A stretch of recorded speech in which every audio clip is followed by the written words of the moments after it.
Good afternoon and welcome to beautiful Southside Indianapolis for today's AUDL Midwest Division matchup between the Indianapolis AlleyCats and the visiting Madison Radicals. I'm Bird Phillips, and with me today on the call is AlleyCats alum Blake Vanderbush. And we are joined, as always, in the booth by our fearless producer Heath Shanahan. Blake, this is the 2017 season opener for the AlleyCats, and they find themselves confronted with the task of taking down the reigning Midwest Division champs, a team that they have never beaten. I believe their record against them is 0-12 now. Yep. What can the Cats do to start this year off with a big statement win? I see this kind of as a measuring stick game for them early on in the season. So the AlleyCats have a lot of new players and they have a lot of veterans that are returning, but this will give them a good idea of where they stand in the division, playing probably the top team in the division. They're going to be able to see some defenses that they've got to somehow overcome over this season. Some zones, some things that not every team is doing, but that Madison does very well. So it's a great measuring stick game. Yeah, and Madison is a team, they basically bludgeon you with their defense. And the AlleyCats, their main attribute is their O-line. And obviously in the past, the defense has overcome the offense. What can their offense do to, is it just a size thing? I mean, do they have anything that they can bring to the table this year that might be different? They've got to be really patient. They've got to make good decisions against the zone. You've really got to spread them out and not let them set their trap with their two taller handlers up front. The guys setting the marks are usually somewhere in that 6'3", 6'4" range, and they've got long arms, and they really try to trap you and work you to a sideline and not let you get off that sideline. So they've also got some rangy athletes where when you try to put up a big huck, they're going to go and get it. Yeah. So it's going to be a test, but the O-line definitely has the guys that can beat this zone. And you talk about returning players for the AlleyCats, and of course you can't mention returning players without talking about Cam Brock and Keenan Plew, the two guys who make this team go. Yep. What do you expect from them this year?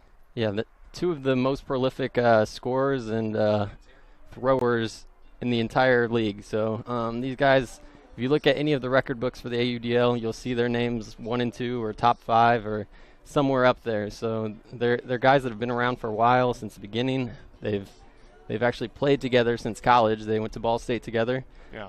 I also happen to go to Ball State. I got to play with them, which was a lot of fun because they're pretty easy guys to throw to. You got to witness this whole this thing from birth, huh? Yeah. So I saw Cam from the first practice. He came out as a very raw athlete that was just could run and jump like no other, but he didn't have any disc skills, and he's definitely developed into a player where he's getting 40+ assists in a year, and he's become a special player for the AlleyCats. Well, and you talk about a guy who can run and jump, but may not have too many disc skills. The Radicals have a guy who, his name is Marquise Mason, and he played wide receiver for Wisconsin's football team last year, and he's now joined the Radicals. And I'm guessing he's probably going to be somewhat like Brock, just a pure athlete who's going to have to learn the game. Do you expect to see him on the field at all today? So I'm not super familiar with him. What I know is that he's been around for a few years playing in rec leagues, and he's obviously a really good athlete. You have to be to play Division I football, but with their style, I'm interested to see whether they're going to use him in that zone or whether they're going to use him more on man-to-man matchups, trying to take away somebody where he can just kind of try to blanket one person with his defense. I would guess that he's not going to be super involved in their O-line. He's probably not experienced enough to be making those great decisions every single time. So they'll want to use him on D-line. They're going to want to put it to him into space and probably in the end zone, where he's not going to have to make another throw after he catches it. So it'll be interesting to see how they use him. I mean, this is another case of the rich get richer for the Radicals, Yep, that's for sure. And another guy for the Radicals who has been one of their engines for a lot of years is Andrew Mechanix. What do you expect to see out of him today? He's another example of a great rangy defender where he can kind of shut somebody down. He can take away one of your best options, and he's going to come up with a lot of Ds, and then even on the offensive end, he makes good decisions, and so he'll be a big asset for them. He's probably, I would say, in their top 5 players. definitely an MVP candidate for them. Okay, great. We'll take a quick break here. You're watching the Madison Radicals versus the Indianapolis AlleyCats on UniversePointProductions.com.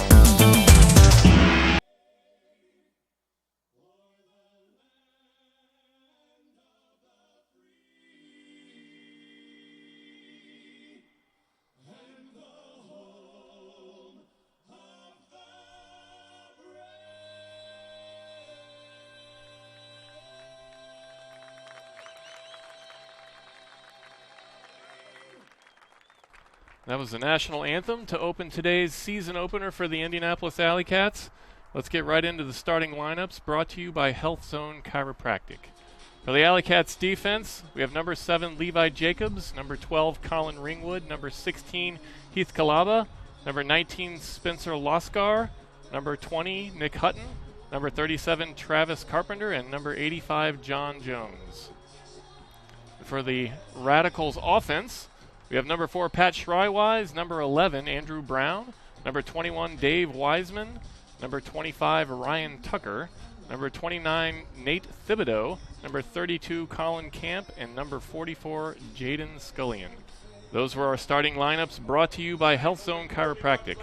Dr. John Rimple and Health Zone Chiropractic are proud to support and provide peak performance for Ultimate in Central Indiana.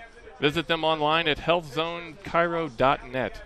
That's healthzonechiro.net. So Blake, here we are. It is a beautiful day for the beginning of April. Most of the time during this time of year, it can be brutal, windy, cold, raining, snowing, whatever. Today is perfect. Mid-60s, not too much wind. If you've seen the American flag, it's about half hanging, so we're good. And I think if you have an O-line that is the engine of your team, that's probably going to be a good thing for the AlleyCats.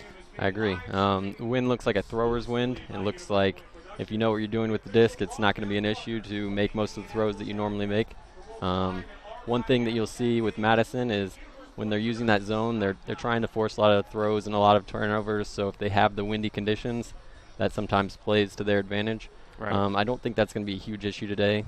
It's still going to be difficult to make it through that defense, but at least they don't have the wind working against them as well. Right, and with a defense like they have, it takes so much pressure off of their offense. And they have a solid offense, so they don't need any pressure taken off of them.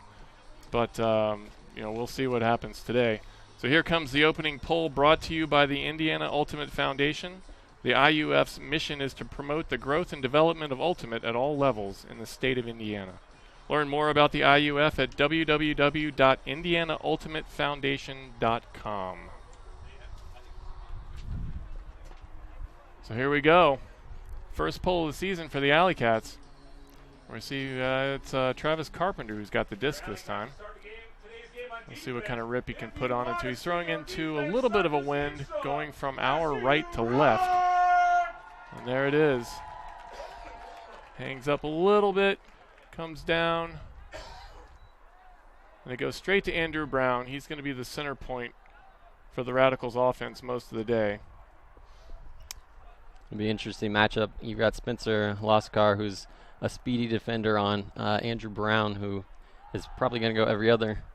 There's a big forehand down the field. Just goes right between two AlleyCats defenders. It's unfortunate.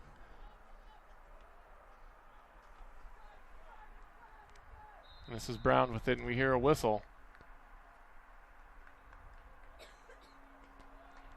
I'm guessing it was some sort of pick. Madison's going to have to go back 10 yards. Brian, get in there a little more. That's just a little far out. Try to center the disc. So that's Benji Kieran with it, and he gets it to Brown. Brown over the middle to Camp. Camp's got Jacobs on him. Goes to the far side. There's a layout.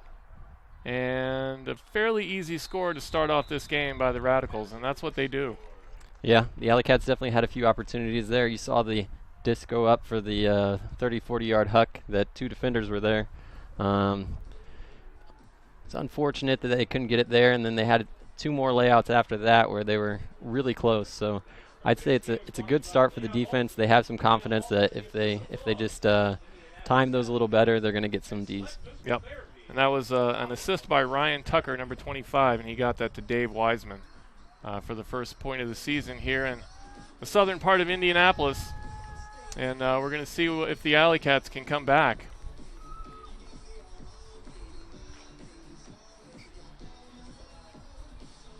So we have a new starter on the O-line this year, Sam Sohn, taking over for Joey Carey. We'll see what we can see from him. He's going to be one of the handlers. He's here on the near side, number 28. That's Michael Ames. He sends it to the far side. And there's Brock over the middle, and the AlleyCats moving it quickly. There's Gross with the backhand, and it goes. I mean, that's what the AlleyCats do.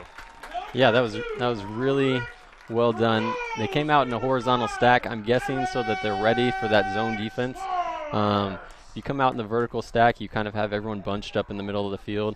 So they wanted to make sure that if they were going to see the zone, they were spread out. And so really good work, really good flow right away for the AlleyCats. Yeah, and that was a great play by Rick Gross. He found Aaron Schwartz in the corner of the end zone for the score.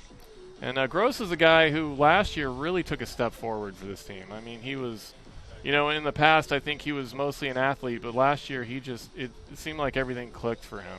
Yep, he made that transition from D-line to O-line where he's making good decisions, and he continues to excel at everything that they ask him to do. Yeah, and if he can make plays like that all season, they're going to be looking pretty good. So here's the pull back to the Radicals. And there's Brown. A little bit of a different defensive look. It looks like they're sending out 2. Oh. That was Scullion. And it's knocked away. Actually, I don't know if it was knocked away. It was more missed in the air. Yeah, definitely. AlleyCats catch a break there. And Hutton was right there on the defensive effort. And now the D-line is going to try and get a break.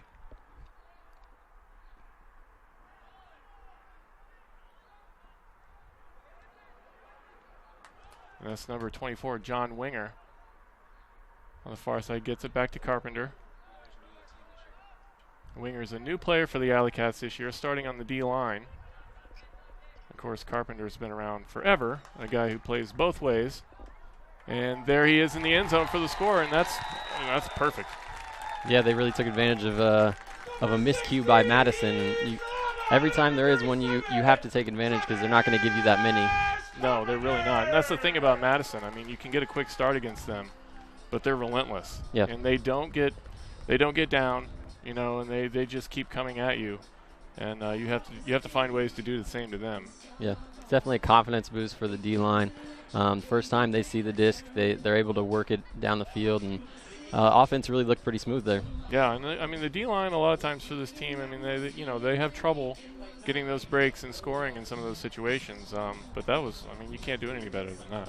Yeah, with this team, the offense is definitely stacked with the more experienced players. So the D-line usually has a lot of really good athletes, but maybe not as much experience, not as many disc skills. So it's good to see them start that way. Yep, and they're right back at it now. And Madison coming the other way, and this is number 14. That's Logan Pruis.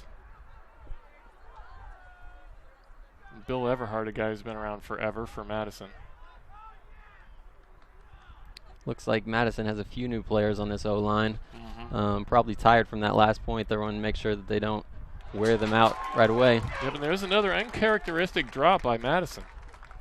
Maybe some early season jitters. Yeah, that was Mechanix. Put that on the ground. Carpenter's going to stroll up to the disc and take his time. He sends it to the far side. And that's number 12, Colin Ringwood with the score. Wow, just like that, 2 breaks. Great start for the AlleyCats. Travis probably put that one a little higher than he expected, but Colin was able to get over there and come down with the disc. Well, this D-line is looking solid so far today. I don't know what team we're watching. Who are these guys? Well, it helps when Madison gives away a few easy catches. Right. Yeah, that makes things easier. They're not having to actually get the D, and once the turn happens, the offense looks really smooth. Yeah, and so I'm sure they're still trying to settle into this game. I mean, it's early in the season. You know, they're the team that had to travel. That's never easy. So yeah, definitely a factor. If the AlleyCats can get a few points up early, that obviously is going to help for later in the game.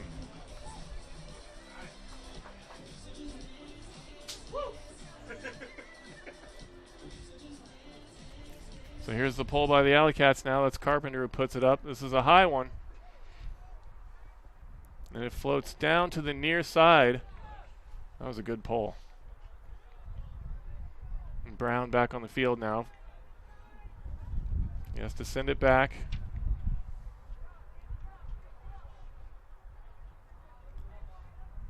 You can notice that the shadows are going in the opposite direction that Madison is going, so the sun is probably in their eyes. It's hard to see down the field.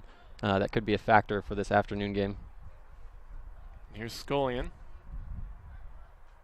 Gets it back to Brown. Brown slices one down to the far side, and that was a nice throw. Here's the hammer. And the easy score for the Radicals. That's Camp who came down to get that. And that was Ryan Tucker again with his second assist of the game. A little surprised with that hammer choice because he had so much space that I thought he might try to lead him with a hanging throw, but it ended up working out. Here it is on the replay. Not leaving himself a whole lot of room for error, but it works out, and they get the easy score. Yep. So we talk about Madison's defense, but you know their offense has a lot of experience too, and they got a lot of big guys, good-sized guys, and they can put it down the field quickly on you. It's definitely true.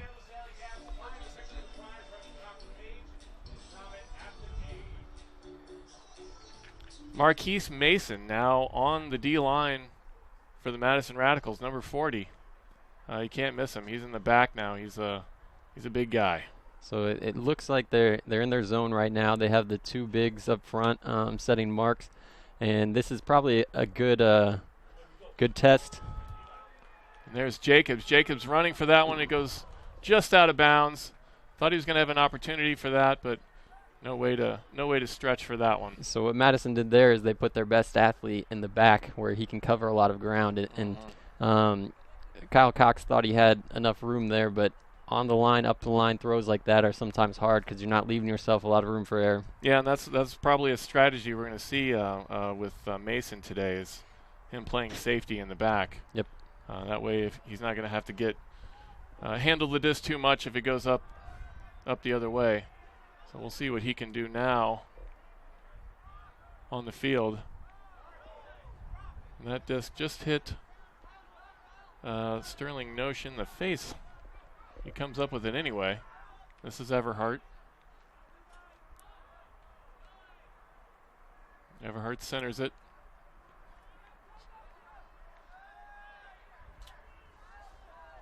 Good defense there by Plew. I'm sorry, Cam. Andrew Mechanic sends it to the far side.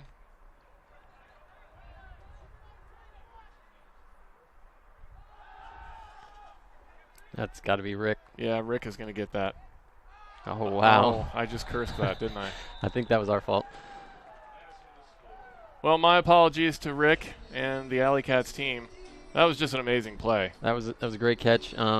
That point did two things for Madison. So they got the score, which is the first thing, but it also wore down the AlleyCats offense a little bit. Yep. So it looks like most of those guys are staying out. We got one or two crossovers from the D-line with Travis Carpenter and Colin Ringwood going out to play, but the rest of those guys are going to have their conditioning tested pretty early. Mm-hmm. Yeah, and you know, really that play was kind of Madison in a nutshell, especially against a lot of the teams in the Midwest Division, and they just have size. Yep. I mean, that was Sterling Nosh who went up to get that, and you saw how aggressive he was on that play, and you know, there wasn't anything Gross could do when he was in the air. Yep, definitely hung a little bit more than I would have expected, and I'm guessing that's what Rick felt as well. Here's Sohn. Sends it to the far side. So Sohn now working the middle of the offense. That's Joey Carey's on the far side. He gets it to Keenan in the middle. And Brock, a guy who, I talk about this a lot, but he's really improved his throwing. Yeah, every year he gets better, I think. He had 40 goals and 40 assists last year, which is phenomenal. And there's Plew with the score. And he was, I'm not sure if anybody saw where he was. Rick Gross definitely saw him because he was the one who made that throw. It was a nice blading forehand, but it may have hung a little bit longer than he expected, but he had so much space that it didn't really matter. It's good to get Keenan started early in this game. I know against the Radicals he struggled in the past. Again, just because of their defensive size. And they put a lot of pressure on him. And it's good to see him sneak under that defense and get a score. Yeah. It takes away, when they're running zone so often, it takes away some of his advantages that he has with his quickness and his running ability. Today's broadcast is brought to you by the Indiana Ultimate Foundation. The IUF's mission is to promote the growth and development of Ultimate at all levels in the state of Indiana. Visit them online at indianaultimatefoundation.com.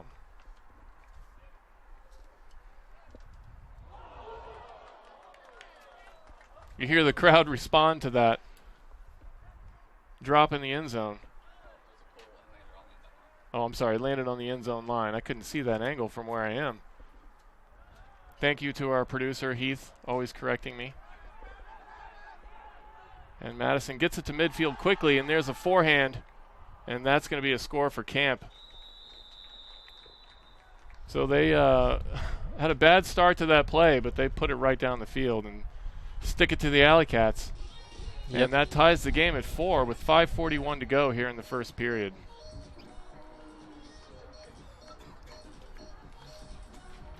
I believe that is Colin Camp's first goal of the game. And Ryan Tucker has 2 assists, Pat Schreiwise with 1 goal, and Andrew Mechanix with 1 assist. And for the AlleyCats, Keenan Plew has 1 goal, Aaron Schwartz with 1, Colin Ringwood with 1, and Travis Carpenter with 1. So the AlleyCats spreading out the points early so far in this game.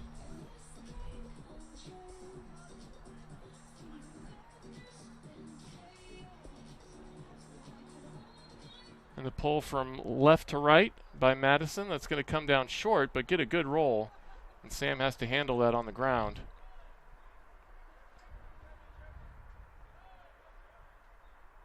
There's Keenan with it on the far side. Gets it upfield to Schwartz. And Schwartz has Mason on him. Does a nice job of getting that back to Ames. With the forehand, he's got a wide open Cox in the end zone. And Cox isn't a guy who scores a lot, but in that situation, he found his way behind the defense. Yeah, Kyle Cox is one of the bigger guys on the team. I don't know how you lose sight of him on the field. So the AlleyCats staying right with them now. 5-4. They still have the lead here in the first period. So they're not giving anything away to this team.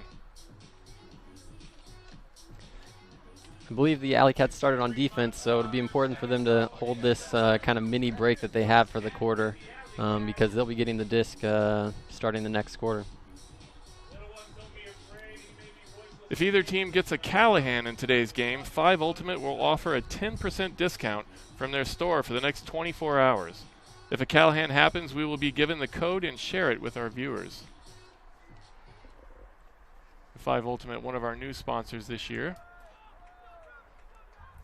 Again, another big pull by the AlleyCats.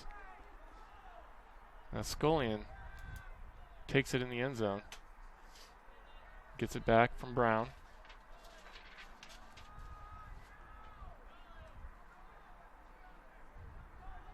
Brown now has Spencer Loskar on him. Yeah. There's the forehand, and goes right over the fingertips of Nick Hutton. Great effort by him. And that's Camp who came down with it. Camp is a guy who's always in the right place at the right time. Beautiful backhand throw back to Camp. Madison goes in their vertical stack. This is Brown with a low backhand. He's got a camp again. And once again, great pull by the AlleyCats, and they have to work it all the way down the field, and they do a nice job of doing that. Yeah, they had good discipline there at the end of that point. They got into their vertical stack, and then once they had an easy break, it's pretty simple work from there. You can see they center it right there, and then, yeah, a quick break with no defenders on that side. It makes it really easy. So 4:41 to go here in the first period, and we have 10 total goals, so there's no trouble scoring in this game so far today. Yeah, like we said, the wind is not much of a factor right now. It looks like all the throws are available.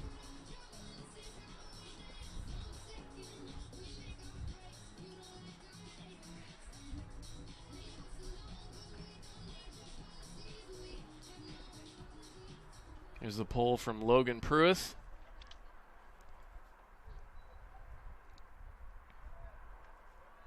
Ames now has it in the center. Sends it to the far side. And there's a backhand. I thought it had gotten away from him. I think Schwartz thought so too, but Rick Gross was there in the middle to pick it up. Carey flips it. Oh, and a drop by Keenan Plew. Well, he was turning his head, ready to go downfield before he caught the disc. Definitely. There's a big forehand. Just not played too well by Ames. Sometimes when you're running down and trying to catch up to the actual offensive player, you don't adjust as quickly as the offensive player does when it's a short throw. And we have a whistle.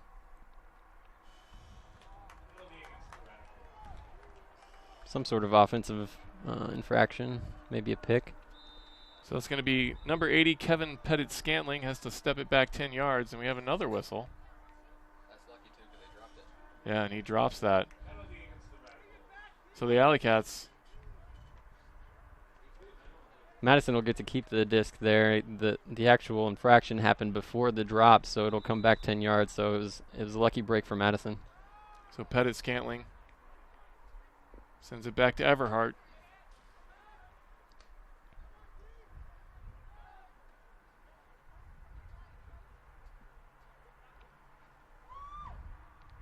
And Madison being very patient with the disc, even with their D-line. And there's a fairly easy score after a couple penalties. And that was Pettit-Scantling with the throw. And I'm not sure who I think that was Logan Pruis who scored. And, once again, their defense is starting to warm up. And they take a 1-point lead. And that's the thing. I mean, half the time with this team, you don't realize what's happening until they're ahead of you. It looks like the AlleyCats have had a great start to this game, and 3:16 to go here in the first period, and they're behind. Yep, really steady. They're not too up or down. They're just going to play their game throughout. And a lot of times, even if they get down a little bit, they're a veteran team, so they're not too worried about it. They know it's a long game. They have a lot of opportunities to come back. Yep, and they're going to take advantage of mistakes that you make.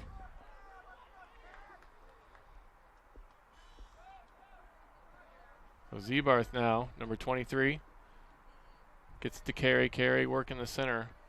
Looks like this lineup. They're back in their zone.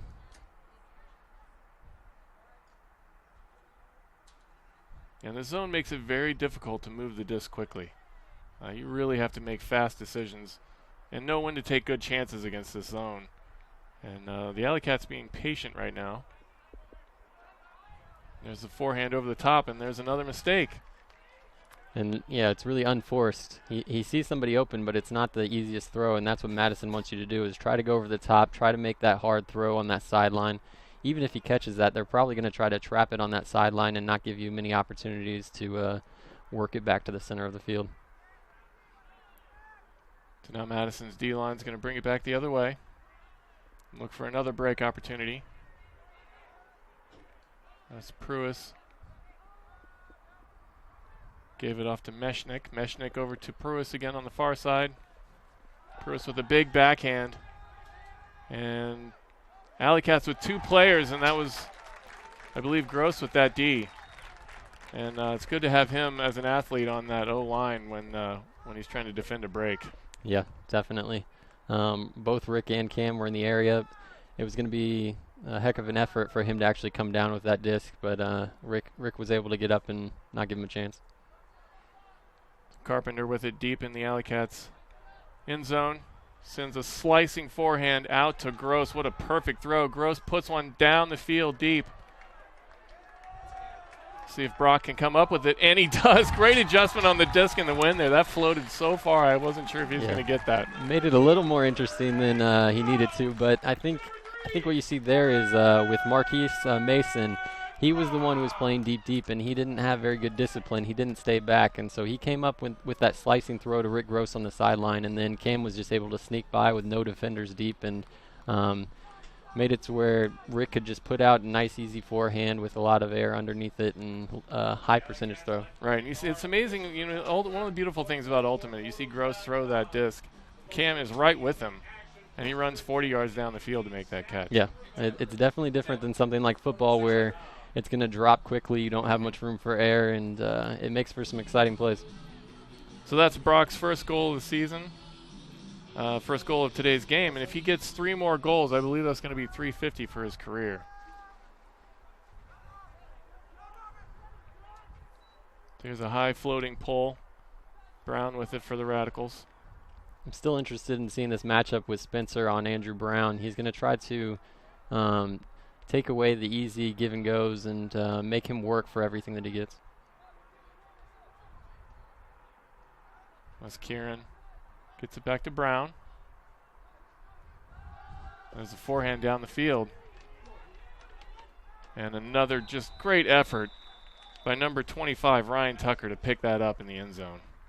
Yeah, Heath Galapa had pretty good defense there. He was in position, but yeah, Madison just had a really good play on the disc. Yep, he had the effort. He was in the right place. And Madison just did what Madison does. You see a great replay there as he came down with that disc. We've had a few of those great plays already today. These guys are starting off early this year.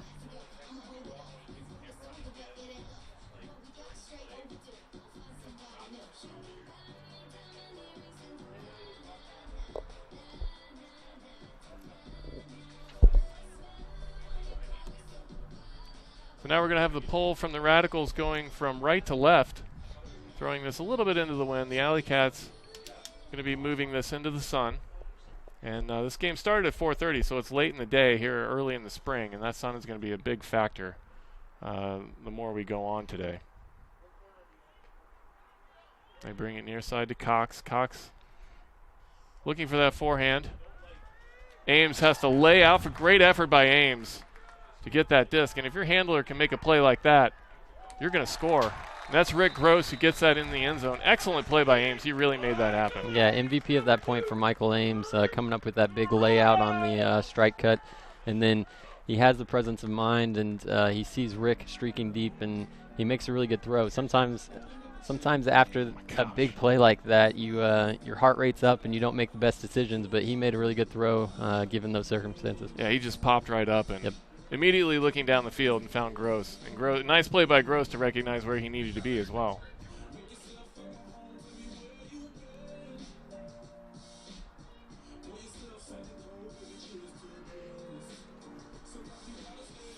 I believe that was the second assist for Michael Ames.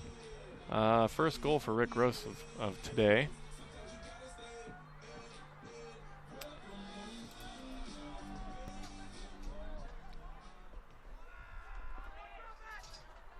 It's 40 seconds left in this quarter, so I could see Madison trying to work the clock a little bit and make sure that the AlleyCats offense doesn't get back on the field.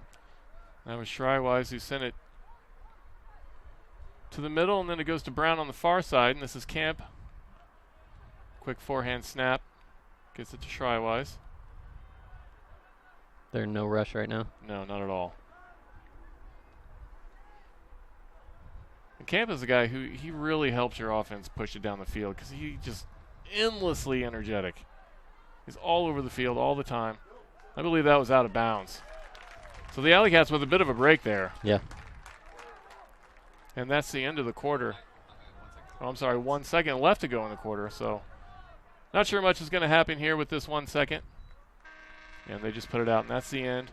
So the AlleyCats play the Radicals to a tie in the first quarter of the first game of the season, and that's not a bad effort. Yeah, it's a good start for the Cats. They're They have confidence now that they can play with this team. A little bit of a letdown since they did have that early lead, but they've got to be happy with this result so far. Right.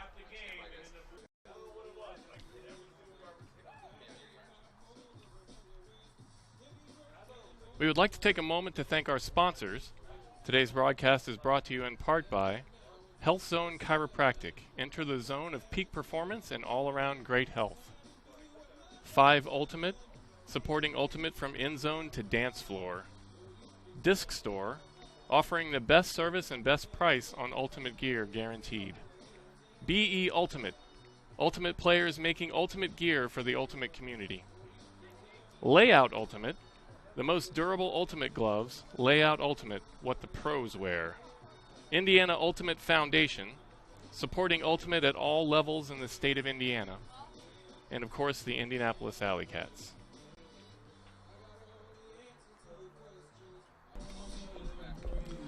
Welcome back to the Indianapolis AlleyCats broadcast.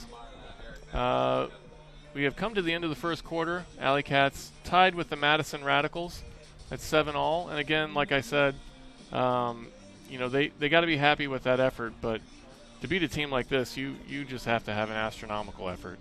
Yeah, there's going to be a few guys that are probably a little disappointed. I know Keenan Plew is probably still thinking about that drop that he had at a pivotal point in the first quarter. But if anything, it'll probably get him fired up to make more plays later in the game. And, yeah, there's not many guys who have more fire than Keenan. We've seen that in the past.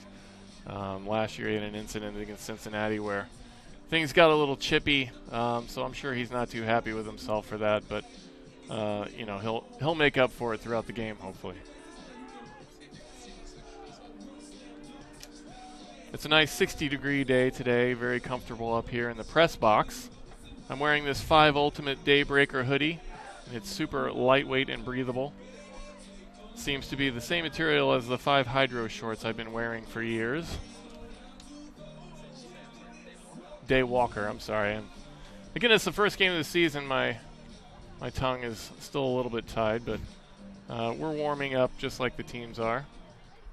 I just got back from Florida yesterday, and it is as nice here as it was down there, so I couldn't be happier about this game.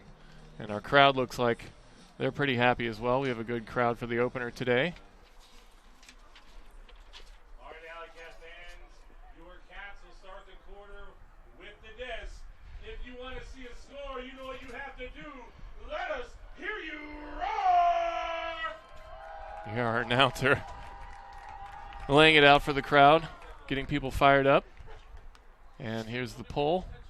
The AlleyCats going to start the second quarter with the disc. That's going to come down very slowly to Cox, and Cox is going to look down that sideline. He wanted to get that over to Gross, I believe, but has to send it back to Ames. And now we see the start of this quarter with Carey out there instead of Samson. And Carey's a guy who has a lot of experience for this team. Yeah, Madison comes out in their zone again. See Marquise back there deep. And you'll see one of these AlleyCats players leak out every once in a while, just making sure that they're paying attention to, or he's paying attention to them. If not, you could see a quick throw to the end zone at some point here. The AlleyCats just working it back and forth, trying to keep that zone from getting too set. They don't want to get trapped. They're almost trying to play 2 deeps also, if you notice. And there's Madison, and there's a big strike down the field. And that's that's Schwartz with the score. And the AlleyCats just worked that. I mean, that was beautiful. Again, I think they're taking advantage of the rookie here a little bit, because you have Rick Gross going out and kind of pulling him over to one sideline, and then you have Aaron Schwartz taking off deep on the other sideline, and he can't cover 2 people at once. So when that happens, it was good recognition and a good throw to get it to the end zone quickly. Yeah, and that's what we talked about earlier. No matter how good of an athlete you are, you have to understand this game. Yep. And it's not just being able to throw the disc or handle the disc, which obviously is a big part of the skill part of this game. But, I mean, you have to understand these sets. You have to understand how other teams are going to punish you. I mean, these guys who have been playing forever, they can see what you're seeing and what you're not seeing. And they know how to take advantage of it. Yeah, and Madison's missing one of their better defenders who usually plays that deep position in their zone. Peter Graffey. He's a guy who's who's always really high up on the total blocks in the league. So I'm sure they're missing him today. Yeah, and you talk about somebody who does understand what other teams are going to try to do to take advantage of you. He's one of those guys. Yep. Here's Brown. Gets it to Shrywise in the middle. Shrywise sends it down the field. And that's Hutton who comes up with that. He just strong-armed that away. Yeah, I don't think the Madison player is too happy. He thought he had that first, but it was tough to tell. Oh, and there's a mistake. Well, that was a tough catch. I say that as a mistake, but that would have been a tough catch. Yeah. That disc got up in the air a little bit. And my apologies to Colin Ringwood. He put the effort there and just wasn't able to come down with it. So a missed break opportunity here early in the second quarter.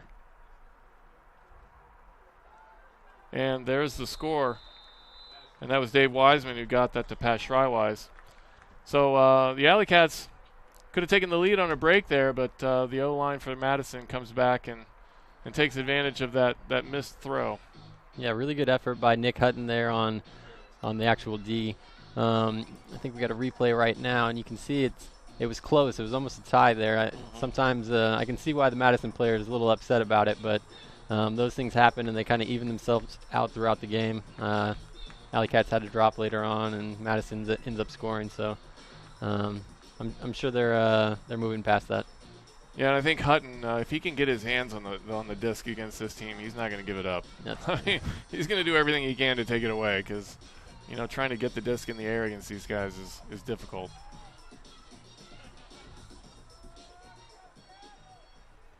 Here's the pull. It comes down to Ames. Now Cox is going to center this. You see Sam Sohn back on the field, number 28. Sends it to Plew. Plew gets one to Cam. Cam flips one back to Sohn. Sohn goes up to get it.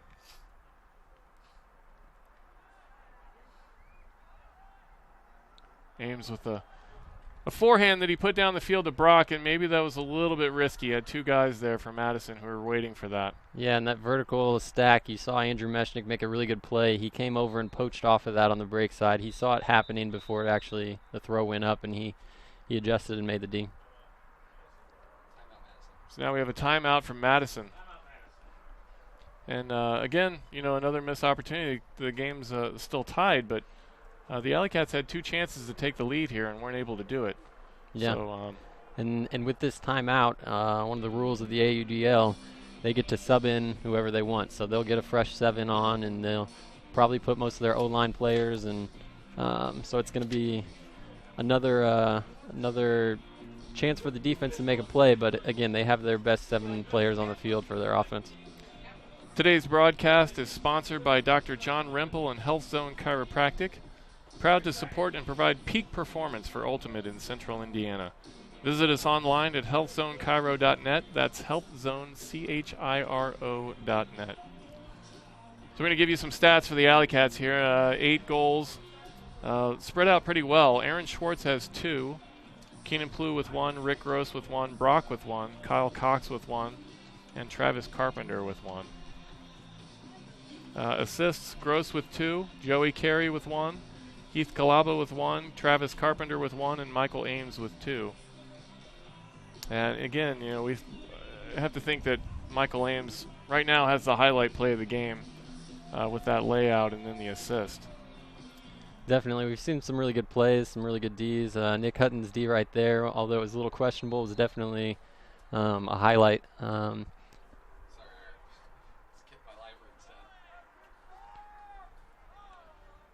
So Madison with most of their O-line players in. Probably all of them, actually. Brown gets it to Camp in the middle. I'm sorry, that's not Camp. That is Pat Shrywise. There's Camp. He's always around somewhere. I knew he was going to be out there eventually. He sends one deep, and Carpenter comes up with the catch, even tripped before he caught that. Yeah, I think he had the speed advantage. Madison probably needs to put it up in the air, although he's pretty good in the air as well. But Dave Wiseman couldn't come down with that.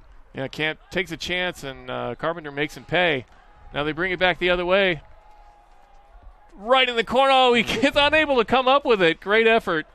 He had his toes down, but just couldn't get it in. That was Heath Kalaba, number 16. He knew where he was on the field and just couldn't quite reach that disc. Yeah, I'm sure Levi's kicking himself on that one. They had another opportunity for a break, and just a little probably too quick on the trigger finger there. But again, though, against this team, you have to measure the risk that you take. I mean, you have to put it out there sometime. And that wasn't too bad of a risk, I think. Just unable to come down with it. I think the wind picked it a little bit.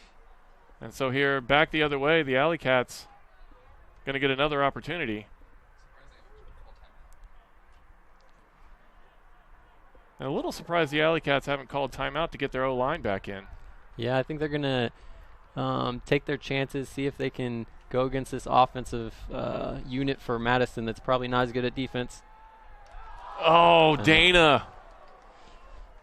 That was Dana Granholm. He's always going to catch up to the disc. One of the fastest players I've seen. And I think that thing just bit a little bit hard on him. And came around to the front of him. He just couldn't grip that. So again, third or fourth missed opportunity for the AlleyCats here in the second quarter. And we are still at 8-8.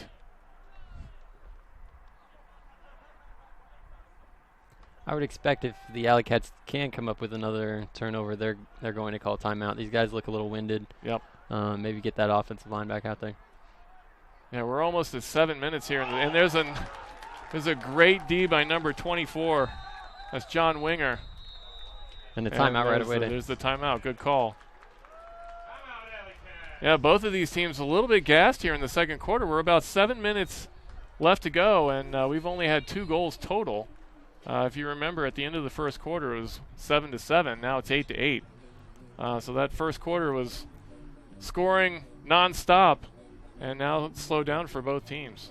Yeah, and you see that the offense usually has the advantage when your legs are fresh, just because you're able to create more space. The throws are easier, but as the game wears on, when they're not making hard cuts and they're not able to create as much space, you can definitely see more Ds, and then also more throws that are just out of reach, just because guys aren't as fast as they were at the beginning of the game. Right. And early in the season, especially the first game of the season, you're not really in game shape. It takes a while to kind of get into the flow of that, to understand how much pain you can push yourself through.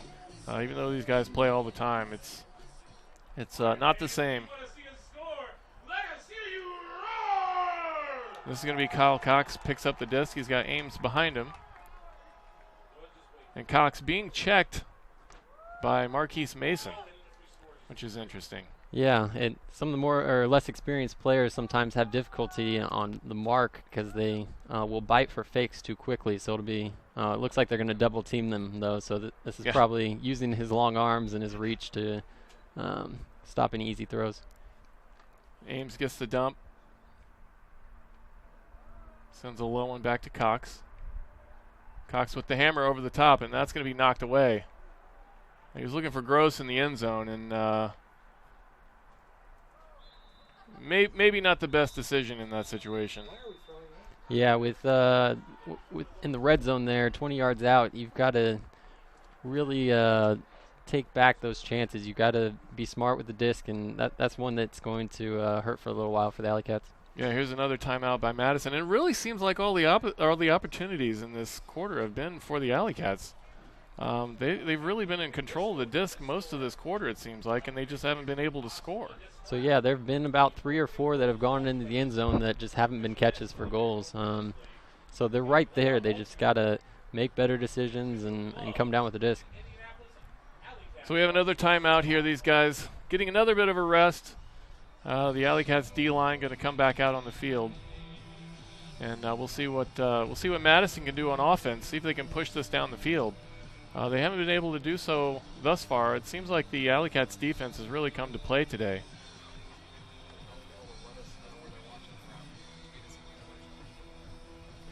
So if you're watching us from out there, whether you're an AlleyCats fan or a Radicals fan, you can tweet us at UniversePoint. You see it on your screen there, universe_point, and let us know where you're watching from.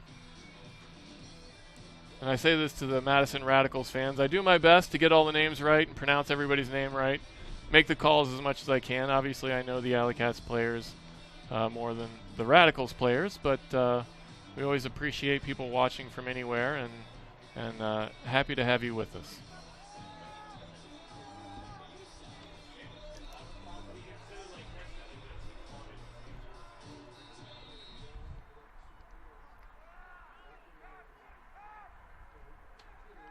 Now we start this up after another timeout.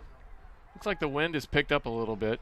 I noticed, yeah, the you can see in their jerseys it's moving a little faster than it was earlier. And there's Minecki. I just completely botched that name. Meineke, I'm sorry. There's Pruis. And that's Mechanix, sends it to the far side, and it's on the ground. The AlleyCats again with another opportunity. This is going to be picked up by Carpenter. We'll see if they can make a smart decision. They may have a short leash here. They may go with another timeout if anything gets bogged down. There's Winger, gets the dump. Back to Carpenter. Carpenter looking downfield. Fakes the hammer. Back over to Hutton.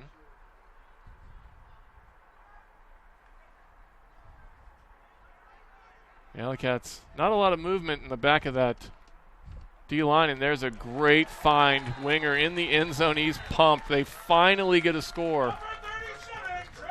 That is the first score of his career as a new player for the AlleyCats, and that's always great to see. Yeah, that's the patience you need in that red zone.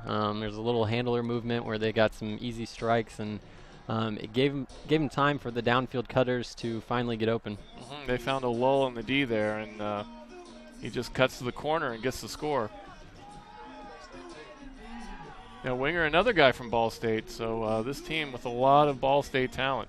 Yeah, he's a more recent graduate, but he's definitely a force, and happy to see him on the AlleyCats.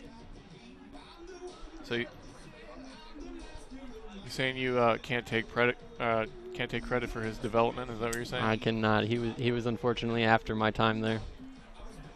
You can still take credit, though, right? I think when we were there, we established a really good program, and that's why he was able to develop to the player he is today. I'm sure he'd heard of you before, and his goal was to be able to play like you. Yeah.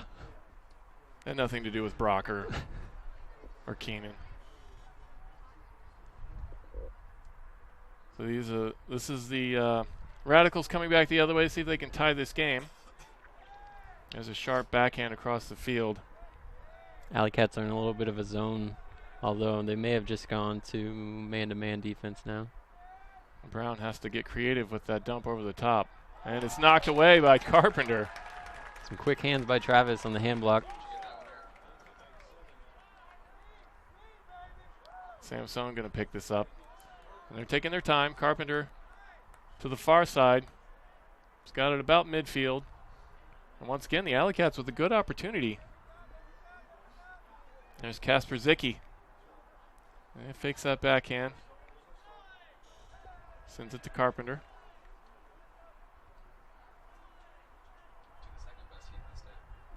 Yeah. Our producer, Heath Shanahan, just said that he's the second best Heath in the state. Of course, referring to Heath Kalaba, number 16 for the AlleyCats. So to the near side, there's Dana. Dana wanting to make up for that drop, no doubt. I like the patience, though. If they take their time, Madison is giving them some easy throws. Great effort that time. And that was number 44, Scullion. But Carpenter comes up with it. Now he's got it again on the far side.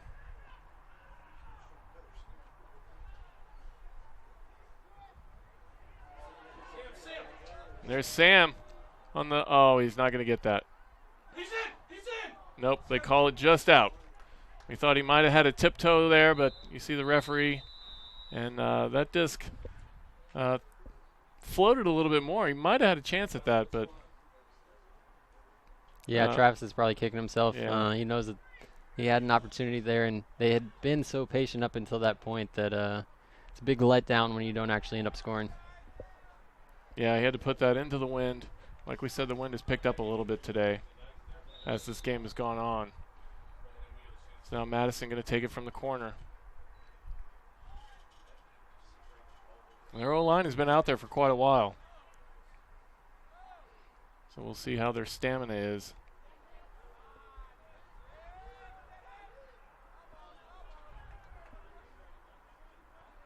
Here's Camp, wanted that forehand. He has to send it back.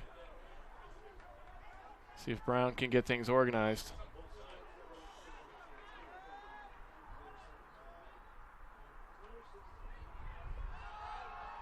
There's a sharp forehand. And that's going to be Camp. Just like I said earlier, that guy just endless amounts of energy. And you just knew he was going to run that down. I believe that was Pat Strywise with a great throw to the corner of the end zone.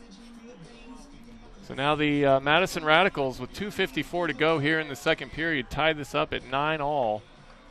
And once again, I'm amazed that they've only scored 4 points total here in this second quarter after what happened in the first quarter.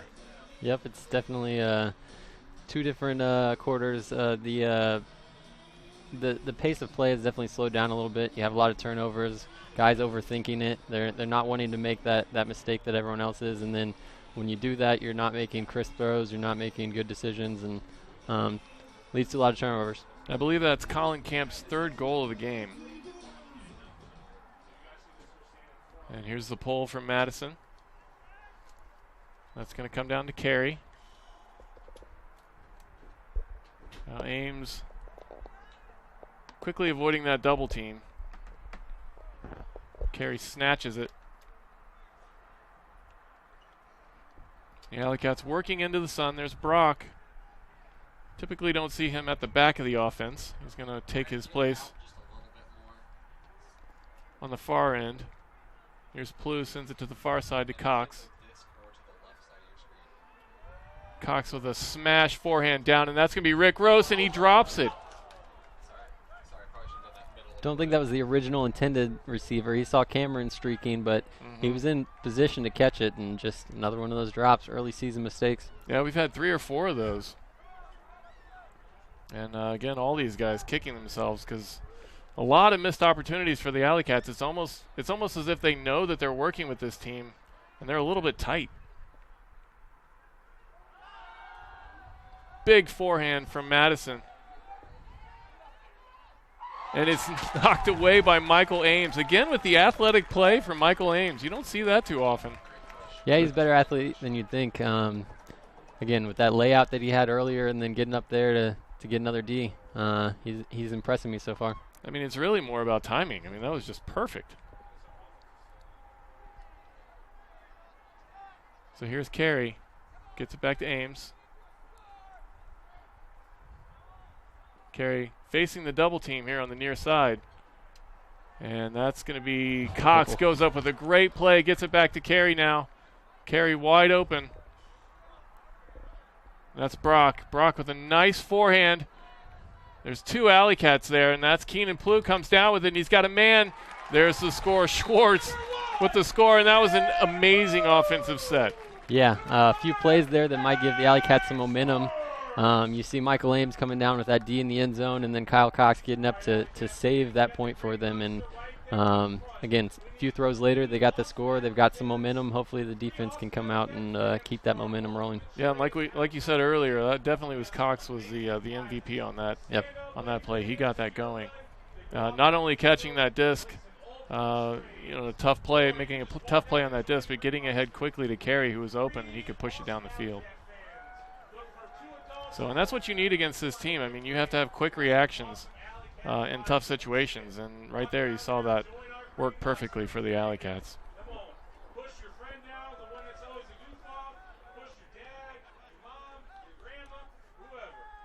59 seconds to go, under a minute.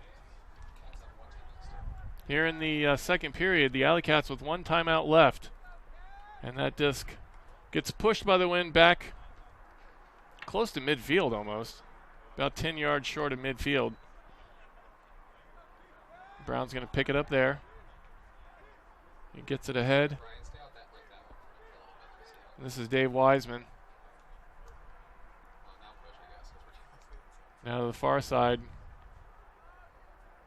There's Camp, who's always on the disc. And Pat Strywise.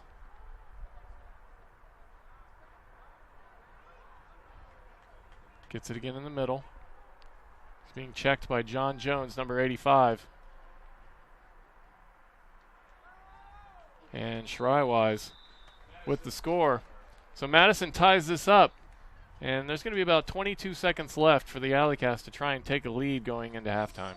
Yeah, it's plenty of time for them to take it slow, move it down the field, wait until there's probably 6 or 7 seconds left before they need to go into that hurry-up mode where it's 1 or 2 throws and definitely trying to get something into the end zone. Pat Schreiwise with, I believe, his 3rd goal of the game. And he ties it up 10-all. 22 seconds left to go here at halftime.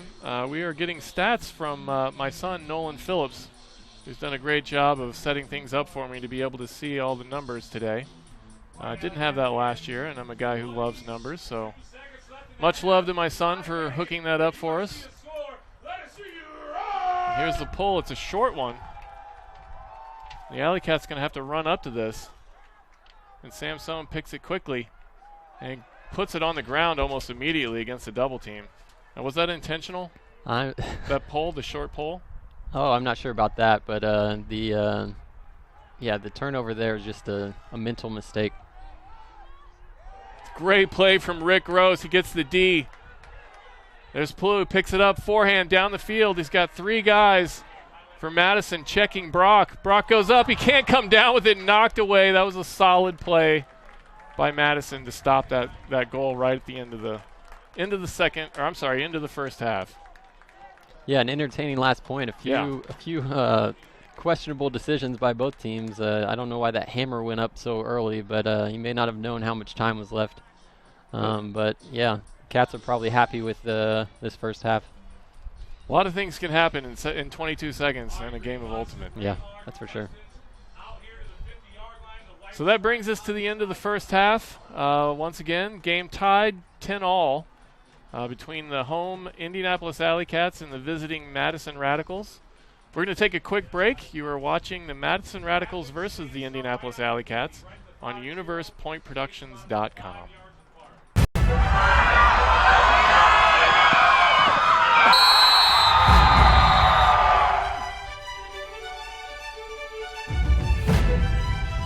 Quickly back to Tennell.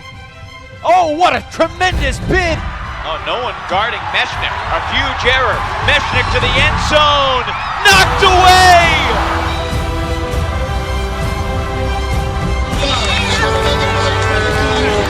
The rush score, they win. Scuba caught. Toronto has prevailed on the road. A shot for the tie. He'll go with a hammer. Looking for Babbitt. We're tied at the buzzer.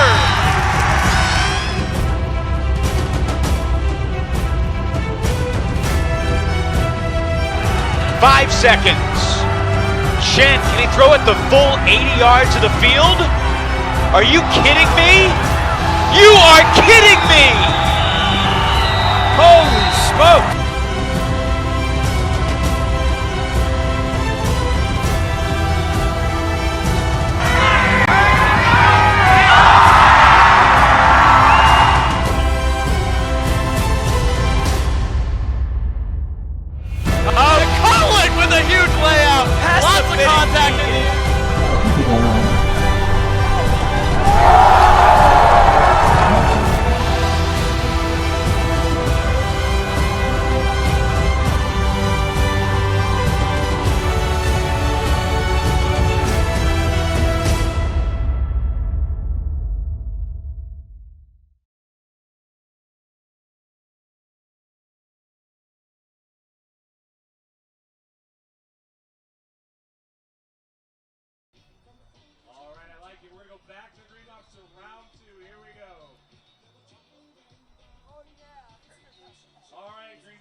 Studio 54, during the height of the disco era, you are a dancing queen.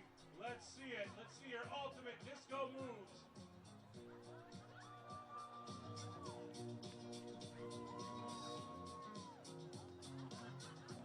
All right, I don't think the sprinkler existed in 75. All right, the test in the red. Let's see your ultimate disco moves.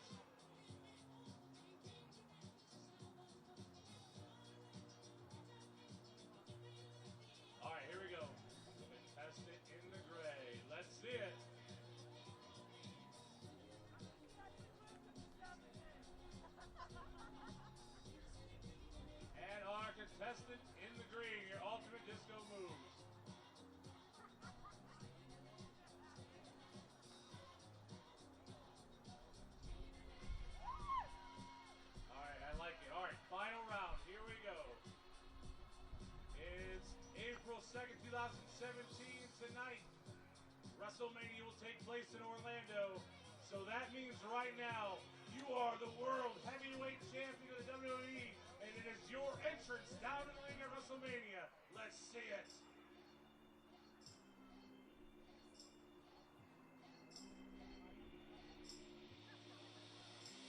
He's holding a baby. I don't know that from.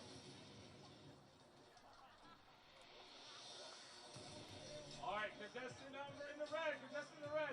You're the World Heavyweight Champion. Let's see you. WrestleMania poses.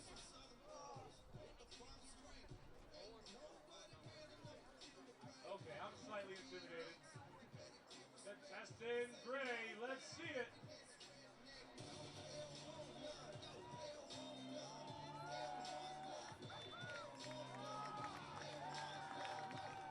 All right, here we go. Contestant in green. This is your chance to steal the show.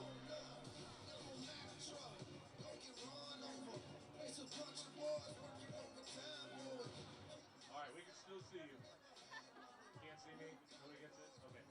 All right, our winner of the Ultimate Charades. Contestant in the gray, you're the winner!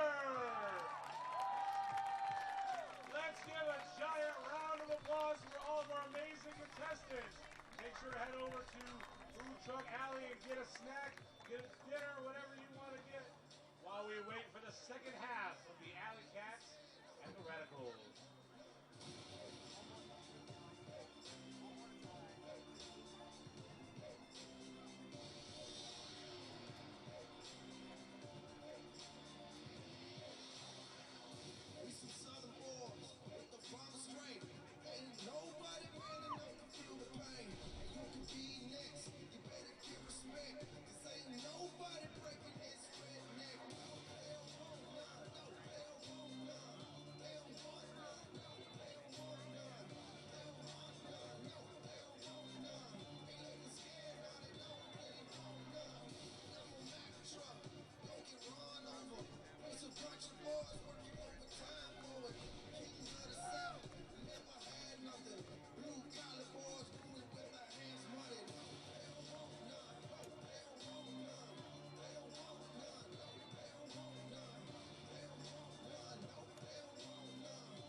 I met you in the summer, to my heartbeat sound.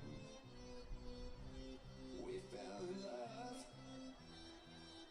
as the leaves turn brown, and we could be together, babe, as long as skies are blue. You act so innocent now, but you lied so soon. I met you in the summer.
Welcome back.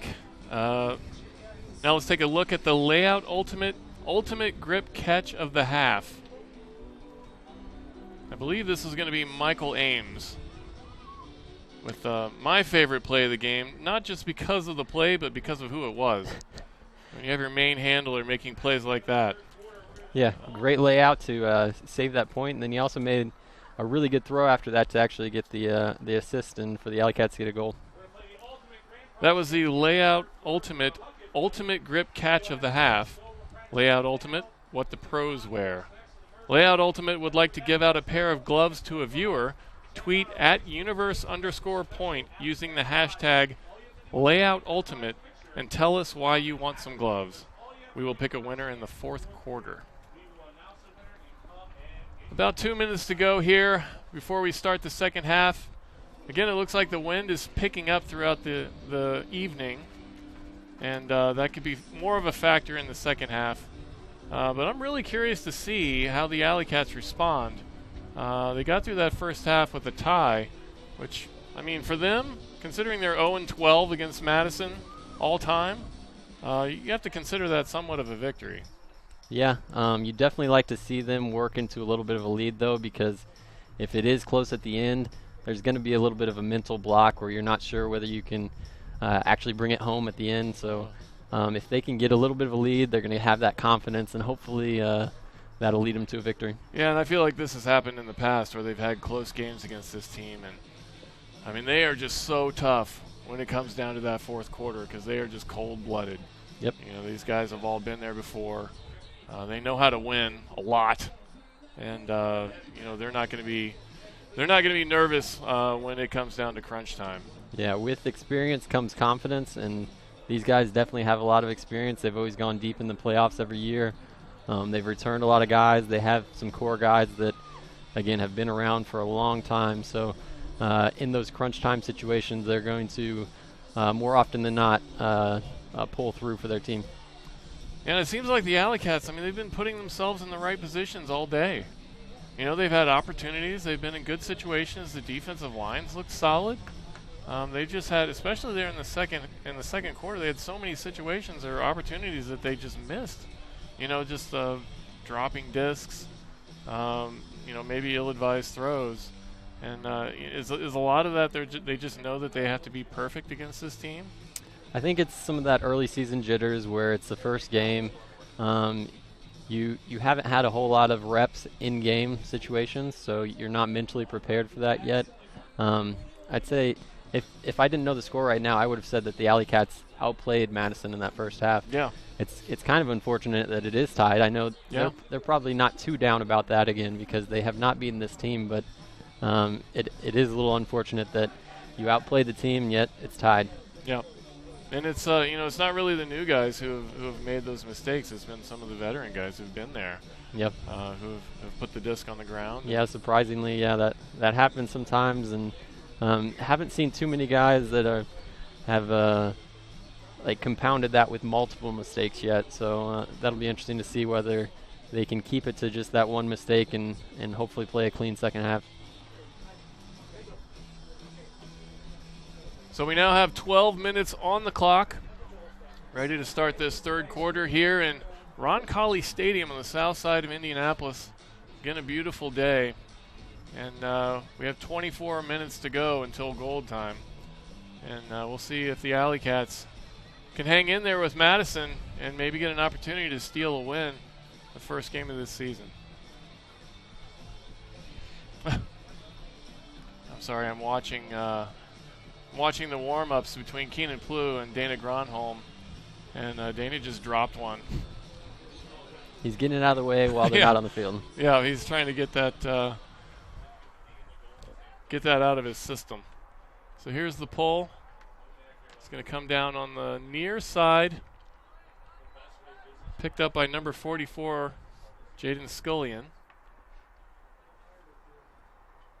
He gets it to Brown.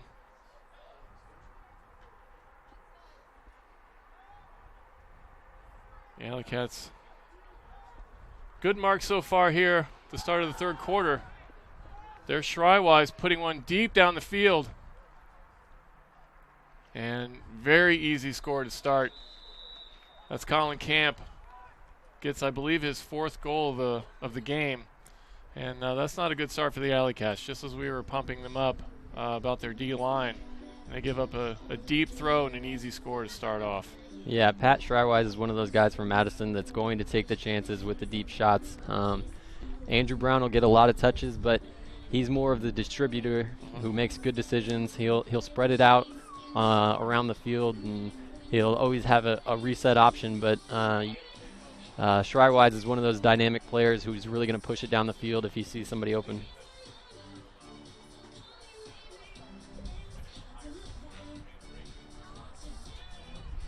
So now Madison going to send it from right to left.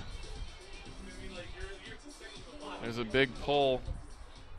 I think that was Pettit Scanling on the throw. You see that disc hanging up as it goes into the wind. Joey Carey picks it up and it's knocked away immediately by number 14, Logan Pruis. And a quick break opportunity for Madison to start this third quarter. And this is not what you want to see. AlleyCats coming out a little bit flat. Pruis now with the disc in the middle. And we hear a whistle. He's going to penalty against the Radicals. It's going to be stepped back 10 yards by Pruis. Has Joey Carey on him. There's Pettit Scantling on the near side, number 80. Flips it back to Everhart.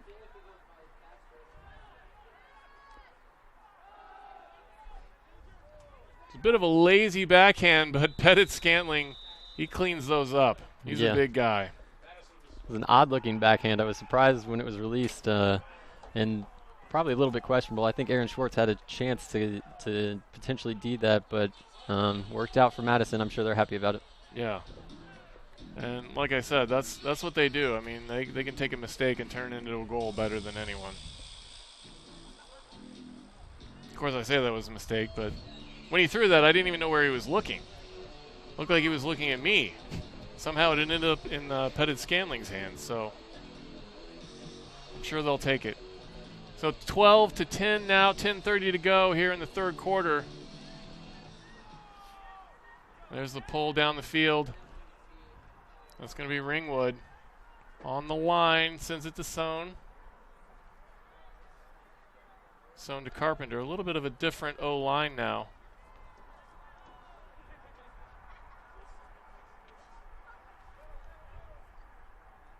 Near side back to Collin. Number 12 for the AlleyCats. AlleyCats with good patience again. And it's knocked away. I believe that was Pettit Scanling with that D. As he lays out for that one. And now Madison has a chance to take a 3-0 lead in this quarter and a 13-10 lead in the game. And that was Marquise Mason getting body checked by Rick Gross a little bit there.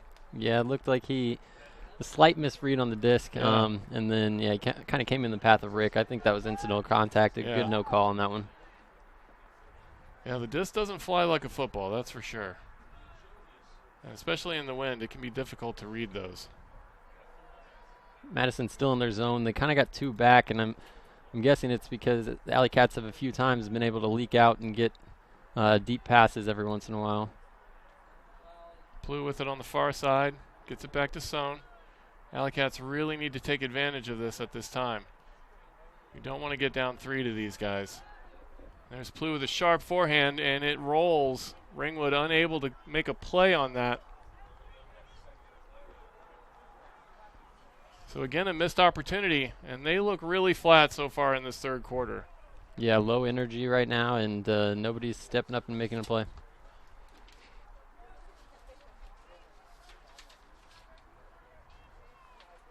There's Pettit Scanlon, gets that forehand out. Finds Pruis. Pruis with a big forehand, slicing down the field. There's 3 guys going to come in to make a play on that. It's knocked away nicely by Carpenter. Giving up a little bit of size, but he had great position on that disc. And again, another throw into that wind. And it's on the ground. That was number 23, Zach Zebarth, trying to make a play on that. Couldn't catch up with it.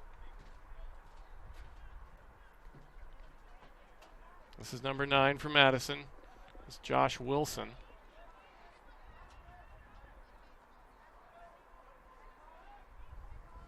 Had a really long point for both of these teams. Yeah, they're tired legs out there. A lot of open people just because the defenders are slow to react. There's Scantling, jumps it into the end zone, makes a catch about 3 yards out. And he's done running. He wanted to get that down, and he does. And that's his second goal of this quarter. And that goal gives Madison a 13-10 lead with 7:38 to go in the third quarter.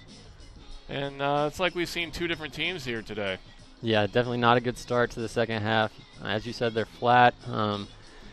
They've got to have a play to give them some energy. They've got to have a play. Somebody needs to come out, whether it's a layout or a big throw or something like that, where everyone can kind of get behind that and hopefully make a run after that. The AlleyCats going to be going downwind now, but into the sun. And this is an opportunity that they cannot miss. They're down 3, have not scored yet in this quarter, and they need something to boost their energy.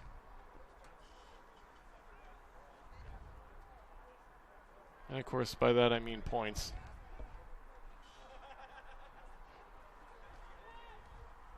So carry midfield, get to DeBrock.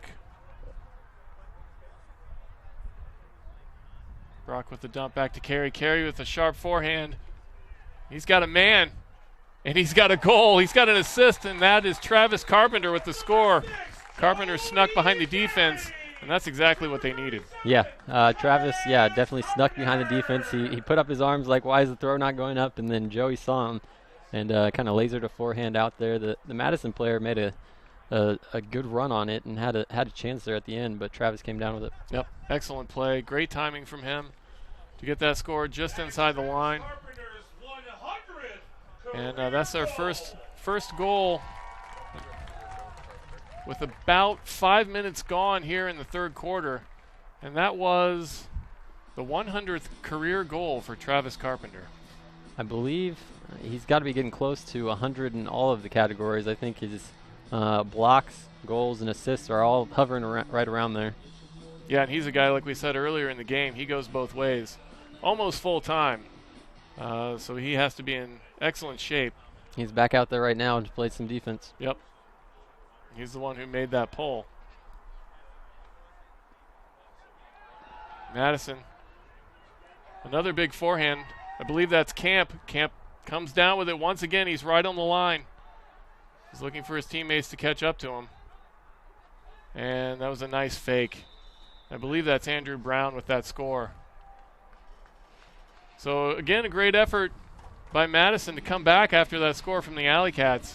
And they're wanting to keep that spread. They get about a 3-point spread on you, and it gets dangerous. See the replay there. Brown with his first goal of the game. First goal of the season. I'm sorry, maybe his second goal of the game.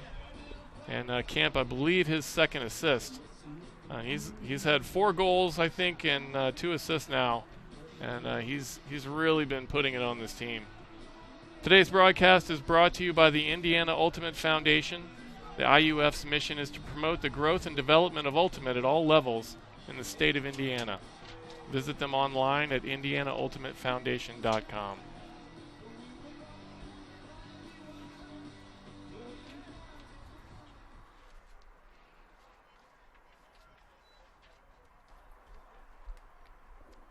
Ames with it, sends it to Cox.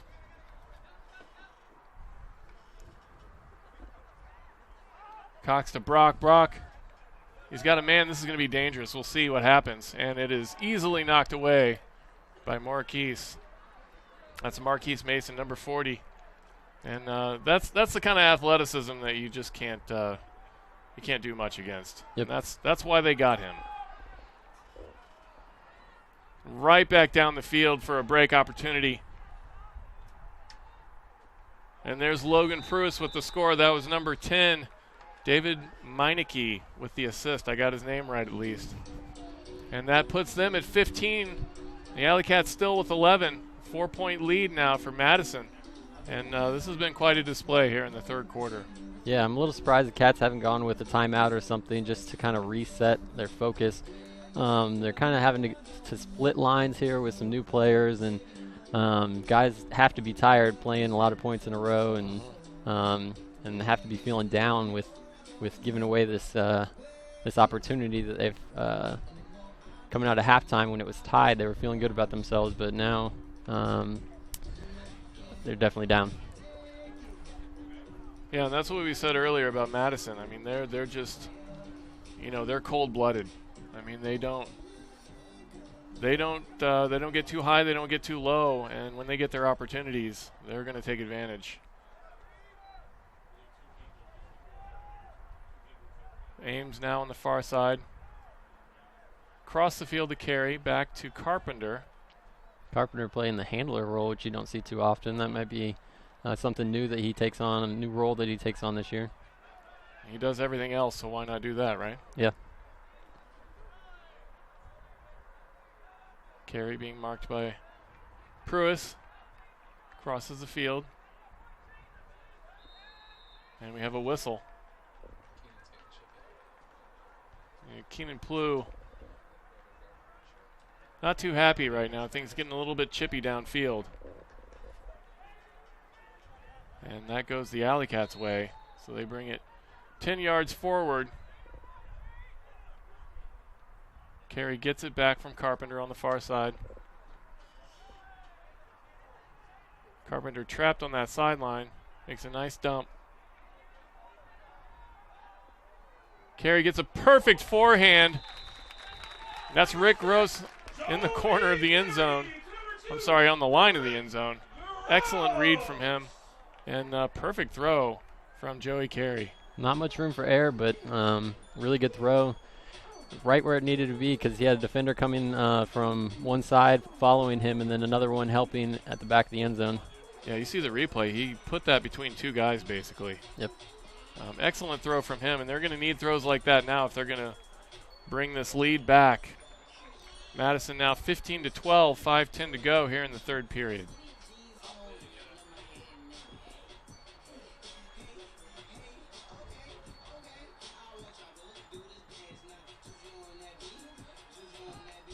I believe that was Rick Gross's second goal of the game. Joey Carey with his second assist. Now the pull from the AlleyCats. Deep into the end zone. That's number 8, Benji Kieran. Going back to get it. Gets it to Brown.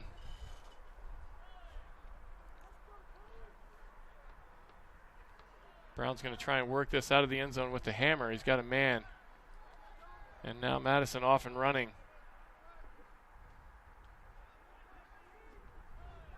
That's Thibodeau. I'm sorry, Brown now with it again. Thibodeau, I'm sorry. I've said his name wrong for years. I apologize.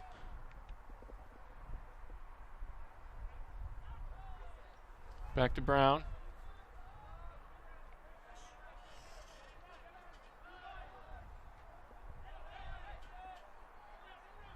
That's number 21, Dave Wiseman. And great play on the disc from the AlleyCats. They get a D. That was a very patient run by Madison. But that was Spencer Loskar with an excellent D. And first time we've called his name today, and it was a good one.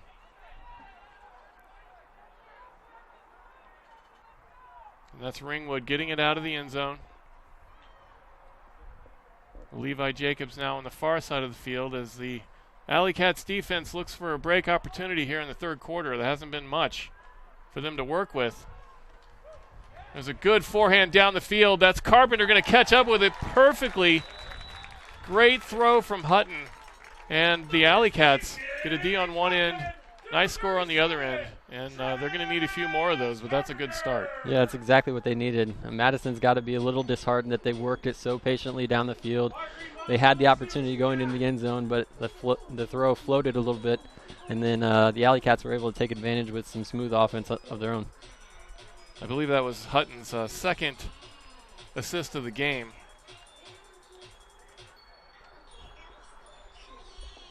So now the AlleyCats down by 2 with 3:40 to go. And they're going to need another break opportunity on this if they want to bring it back to 1 and start feeling a little bit more comfortable with this third quarter. You go into that fourth quarter, you do not want to be down against the Madison Radicals, that's for sure. Yeah, a few new faces, a few fresher legs out there right now as some of the defensive mainstays are catching their breath after that last point.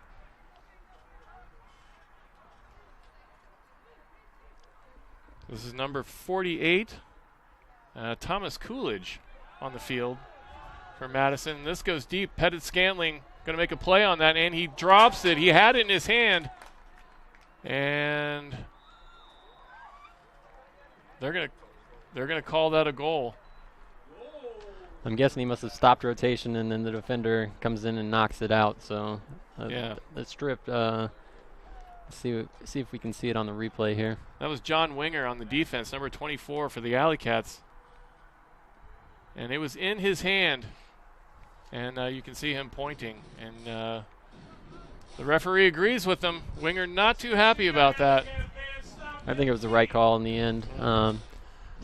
Unfortunate for the AlleyCats, but glad that it went the way that it actually happened. If either team gets a Callahan in today's game, 5 Ultimate will offer a 10% discount from their store for the next 24 hours. If a Callahan happens, we will be given the code and share it with our viewers. Big thank you to the support from 5 Ultimate today. They've come on strong this season as a new supporter. Always appreciate that. Cox sends it back to the middle. Ames gets it to the far side to Sohn. Wouldn't be surprised if it goes up pretty soon. You have Keenan and Cam and even Rick back there splitting the defender. Somebody gets it in power position with a good look, then they may test Marquise back there. You see Keenan coming back forward. Now Cox with it gets it to the middle, and that is missed by Schwartz. Sohn tries to come in and grab that, unable to do so. Madison quickly back down the field looking for a break opportunity. Pettit Scaling with the forehand over to the far side. Oh. And that was number 10, David Meineke, had the opportunity to make that break point and just can't come up with it. I think he was maybe not sure whether he should lay out for that or if he'd be able to catch up to it and got crossed up. Yeah, he's on a dead sprint near the out-of-bounds line, so he's probably thinking about his feet a little bit. And Sam Sohn with an excellent forehand out of the end zone. Rick Gross sends one a little bit long. Keenan very fast, unable to come up with that one, though. So, again, another opportunity missed by the AlleyCats. Maybe getting a little bit aggressive on that play. But when you're down by 3, you start feeling that pressure, and you got to take those shots.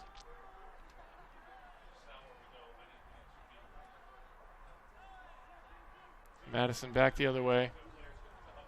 This is number 9, Joshua Wilson. Gets it to Pruis. That's Meineke. And Mechanic, a name we haven't called all that much today, surprisingly. Usually hear a lot more from him.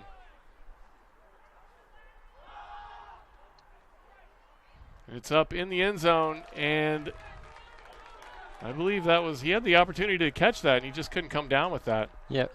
Wasn't a great throw, but I thought it was going to work out for him because it definitely bladed towards the offensive player. And that was Schwartz who was there on the D, and here's Brock. And you see Brock comes down with it. Boy. And Brock gets a great throw to Gross. That's the type of play the AlleyCats needed. Yeah, Marquise Mason still on the ground. And again, you know, you have to say this isn't football. You got a guy like Cameron Brock, leading scorer in the history of the league, and he teaches the rookie maybe a little bit of a lesson on that play. And the AlleyCats bring it back to 2, 14 now to Madison 16 with 38 seconds to go here in the third quarter. And we were curious to see what Marquise Mason could bring to the field, and he's learning a few things today, definitely. Yeah, you definitely see he has some athleticism. He's there on a lot of plays. I think he's probably got to learn a little bit about positioning, and he's allowed a few guys that are also really fast behind him a few times, and the AlleyCats have taken advantage a few times. Yeah, and you can't teach size and you can't teach speed, so I'm sure if he sticks with it, they can teach him what he needs to know in a few years, and he'll be an amazing player. But you know, your first game of the season, when you haven't played much, it's always going to be interesting. So here's Camp, a guy who is well into the flow of this game. That's Shrywise now on the goal. Scullion into the end zone for the score. And 17-14 now, Madison quickly back the other way. And the AlleyCats just not able to get under that 3 mark right now. Yeah, and with I think it was 38 seconds to start that point, Madison uses most of the clock, not really giving the AlleyCats offense much time to work with here before the end of the quarter. Yeah, and the AlleyCats with a really bad start to this quarter. They've leveled things out toward the end now, but you know, you give them a lead of any kind, and it's tough to scratch that back.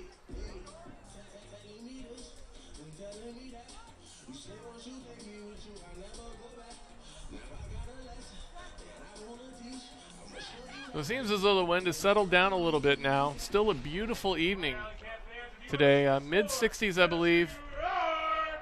And here's a roll out of bounds by Madison. The AlleyCats going to have to take this on the line. And we've seen Madison do this many times in the past, trying to set up that double team. And Cox with a great effort to get it out of that. He didn't let them set that up, and Samson just throws it right into Pettit Scantling's gut. That'll be the end of the third quarter. So there was 9 seconds left. And the AlleyCats almost had an opportunity to get a point there, just not able to push it into the end zone.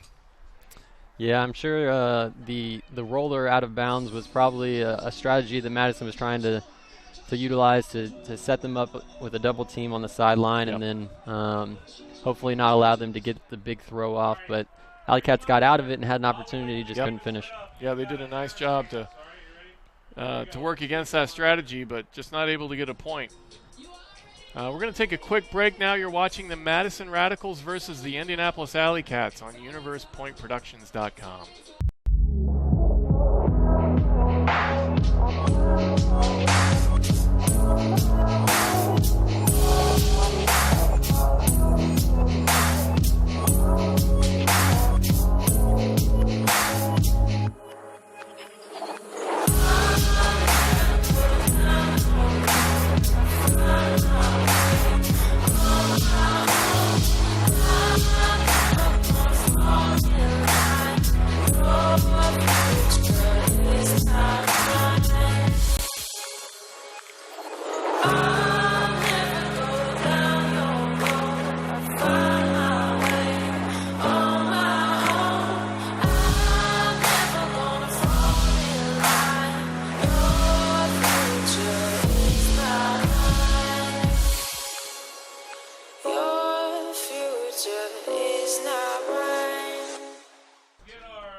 Welcome back to Indianapolis. 5 Ultimates Intensity Performance Gear recently hit the interwebs. The Performance Gear collection includes new compression shorts, tights, and sports bras, Daywalker hoodies, Stealth Odyssey pullovers, new shorts designs, and a redesign of their Electro jersey. Today, 5 wants to give away one of their new Daywalker to one of our viewers. Tweet at UniversePoint. That's Universe_point. Why you want a Daywalker, and use the hashtag #GiveMe5. We will select a winner before the end of the game. Thank you to 5 Ultimate. And I completely botched that read. Apparently I'm a little dazed right now, as the AlleyCats are. Starting this fourth quarter, they are down 17-14. And hopefully they can make up for it, as I will try to make up for that. Don't forget, AlleyCat fans, got one final prize up here in the booth. All you have to go is our Facebook page, comment on the prize picture at the So it's going to be the AlleyCats giving up the disc. middle of the fourth quarter. I'm sorry, they're going to be receiving Winner to start this quarter. out. Moving from our left to right into the sun with the wind. It's going to be Kevin Pettit-Scantling on the pole for Madison. All right, AlleyCats, it's 14-17 in the fourth quarter. Let the players know you're still I'll give you in. some stats here on this game. Rick Gross with 3 goals and 2 assists. Travis Carpenter with 3 goals and 3 assists. Also 3 Ds. So those are 2 of the guys who have been doing some good work in this game. See, Ames now gets it to Joey Carey. Cox down the sideline to Brock. Brock back to Cox. Cox with a great play. And the AlleyCats quickly score, and one of their handlers getting the points, and maybe that's what they need today. Yeah, Kyle Cox showing that he's done some conditioning in the offseason. He seems to be more athletic than I've seen him maybe last year. He's making plays down the field. He got up for a disc earlier and saved one, and so yeah, he's definitely showing that he's put in some work in the offseason. Yeah, he's looking good. That's his 2nd goal of the game. And you're right. I mean, he looks like he's in great shape to start this season. One thing I am noticing on the sideline is we got Rick Gross being worked out by one of the athletic trainers. So if he's not able to come back, that'll be a big subtraction from this AlleyCats team. Yeah, you can see down there on the sideline, it looks like he might have a cramp. He's being worked out like he has a cramp in his thigh. And you're right, that is not a good sign. One of our most athletic players on that O-line.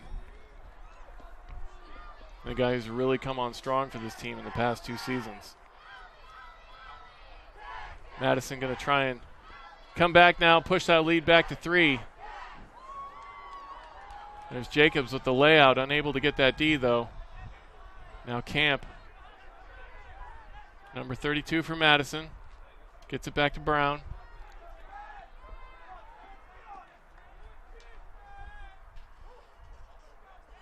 Ringwood on the mark now. There's Brown, Loskar all over him, gets it forward though. That's Shrywise. Low backhand.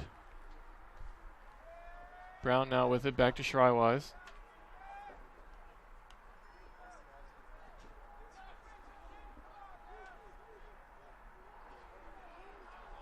Kieran sends it to Shrywise, gets it back on the far side.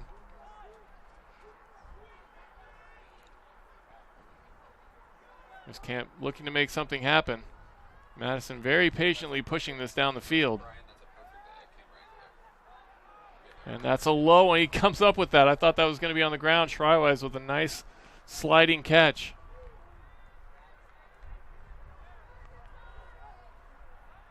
There's Brown, gets it close to the goal line.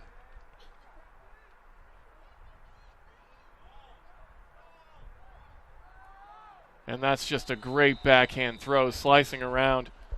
And that was Thomas Coolidge, number 48, with the goal. And the AlleyCats, a man on the ground. That was a tough one. A lot of effort on that defense, and it comes for naught as Madison puts it up 18-15. 2 minutes gone here in the fourth quarter. They have a 3-point lead. You see the replay here. Benji Kieran steps around, gets that backhand. That was Coolidge with the score. Thomas Coolidge, number 48. Yeah, Colin Ringwood on the ground. At first I thought he was just gassed, but looks like he might have a cramp as well, the way they're stretching him out. Yeah, let's hope that's all it is.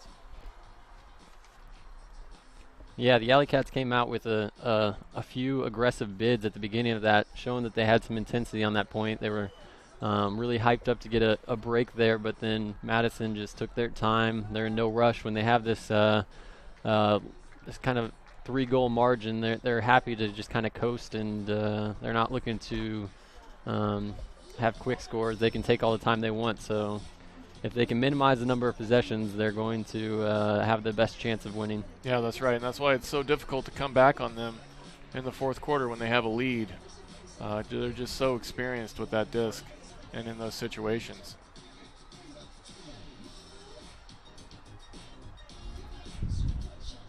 Colin Ringwood is walking on the sideline, so hopefully he's all right. And we'll see if he can come back out on the next defensive series for the AlleyCats. Right now, though, the O-line going to pick this up and try and take advantage of a rather short pull and see if they can get it down the field for a score. AlleyCats were showing a new look with a side stack there to start off with. Not sure what they've transitioned to right now. Maybe more of a vertical stack in the middle. Interesting swing pass. Blue with the hammer over the top. There's Schwartz with the backhand. He's got Brock on the far side. Brock looking downfield. He wants that forehand, but he doesn't have anyone. He steps around, gets that backhand, and that goes down. And Schwartz, I cannot believe he caught that. Yeah. Wow, what a throw and what a catch by Schwartz.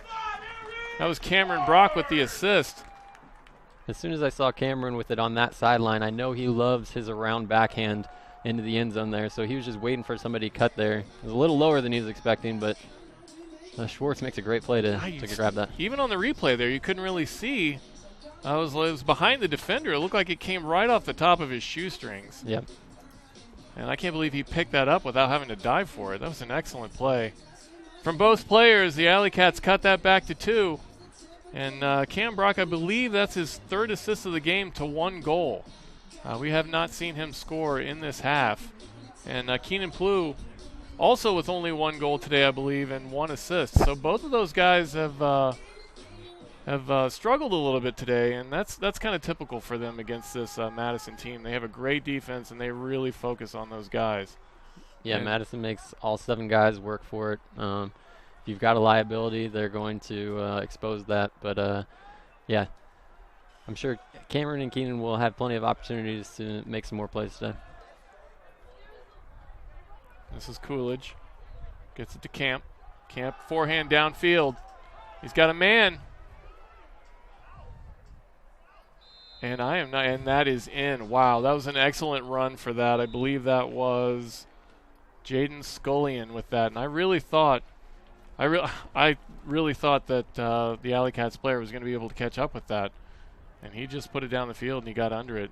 Yeah, I was about to mention that's probably Colin Camp's first mistake of the day because he's had such a great game. But he throws it up there and it floats longer than I would have expected. But it was right on that back line, and the Radicals player could come down with it. You know, you saw there on that replay that Loskar was the one on that run for the AlleyCats, and you saw his feet get tangled up a little bit there, and he kind of had to step out of that. And I think that's what happened on that. The winner of the Layout Ultimate Gloves is Nathaniel Hess. Congratulations, and enjoy the Layout Gloves. Layout Ultimate, what the pros wear. Thank you for being with us, Mr. Hess. You have a free pair of gloves. We appreciate your viewership. Now the AlleyCats, Cox with it on the near side. Gets it back to Ames, and they still have to be patient in this situation. Down 3. They still have 8 minutes to go. This is when Madison loves to run their zone because it's going to take some time to score. Yeah, you see the trap on Ames here on the near side. And someone gets it to Brock. Brock with another backhand. He's got a man. And that's Gross in the end zone for the score. Wow, what a perfect backhand. Great backhand there. Once again, you see Keenan and Rick working the deep Marquise Mason back there. They were splitting him, so he had to kind of stay in the middle. And when Cam saw that, he just put it out nice and easy to the right side, letting Rick run onto it. Yeah, and again, I mean, you saw in that replay, Marquise Mason, I think misjudged maybe where that was going to end up because you saw him kind of pull up a little bit. And Gross knew where that was going to be, and he found the right spot and got the score.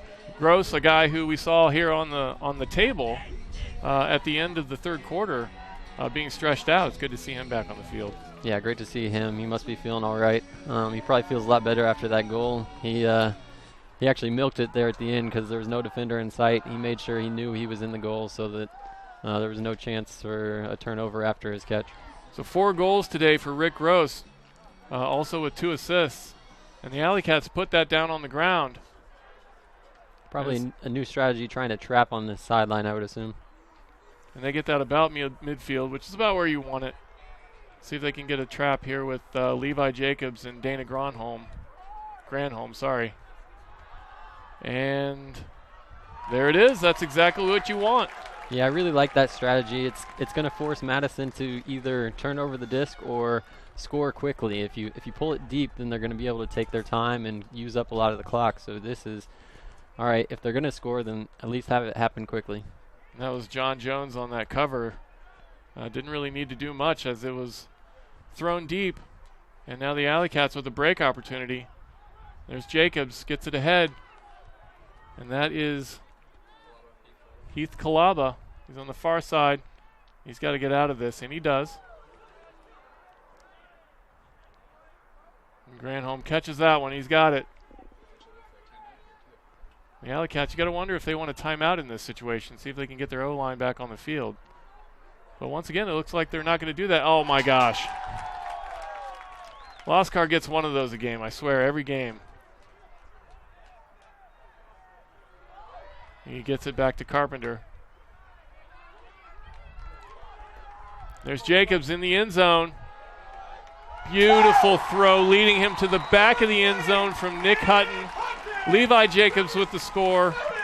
And the AlleyCats now down by 1 with 7 minutes to go. 19-18. And, I mean, all of that worked out perfectly. Exactly how the Cats drew it up. It'll be interesting to see now that I think they're pulling with the wind now, whether they're going to pull it deep or whether they're going to go with that strategy again and maybe try to get another trap. Yeah, it was a great call by the coach there, and Cats executed perfectly. Yeah, a little something unexpected. Madison not really ready for it, and they did not respond well, which is somewhat unusual for them. Maybe just being part of the early in the season. And the AlleyCats take advantage, and they cut it to 1 after being down by 4 earlier in this quarter, I believe. And there it is again.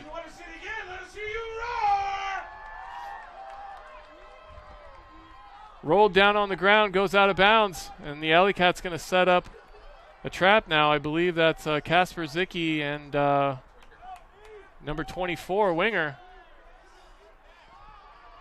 And this is Everhart trying to get it out, and he puts it on the ground again. He's got his hands up. He feels like he was fouled. Does not get the call. Carpenter going to take it in the corner. Madison coming right back, and there's a timeout from Carpenter. Very smart. Yeah, good decision there. He didn't have a reset, so he figures, let's get the offensive line out here. Let them get a play set up because this is a really important point. Yeah, I mean, the AlleyCats with an opportunity to tie in this situation with under 7 minutes to go in the fourth quarter. Today's broadcast is sponsored by Dr. John Rempel and Health Zone Chiropractic, proud to support and provide peak performance for Ultimate in Central Indiana. Visit us online at healthzonechiro.net. That's healthzonechiro.net.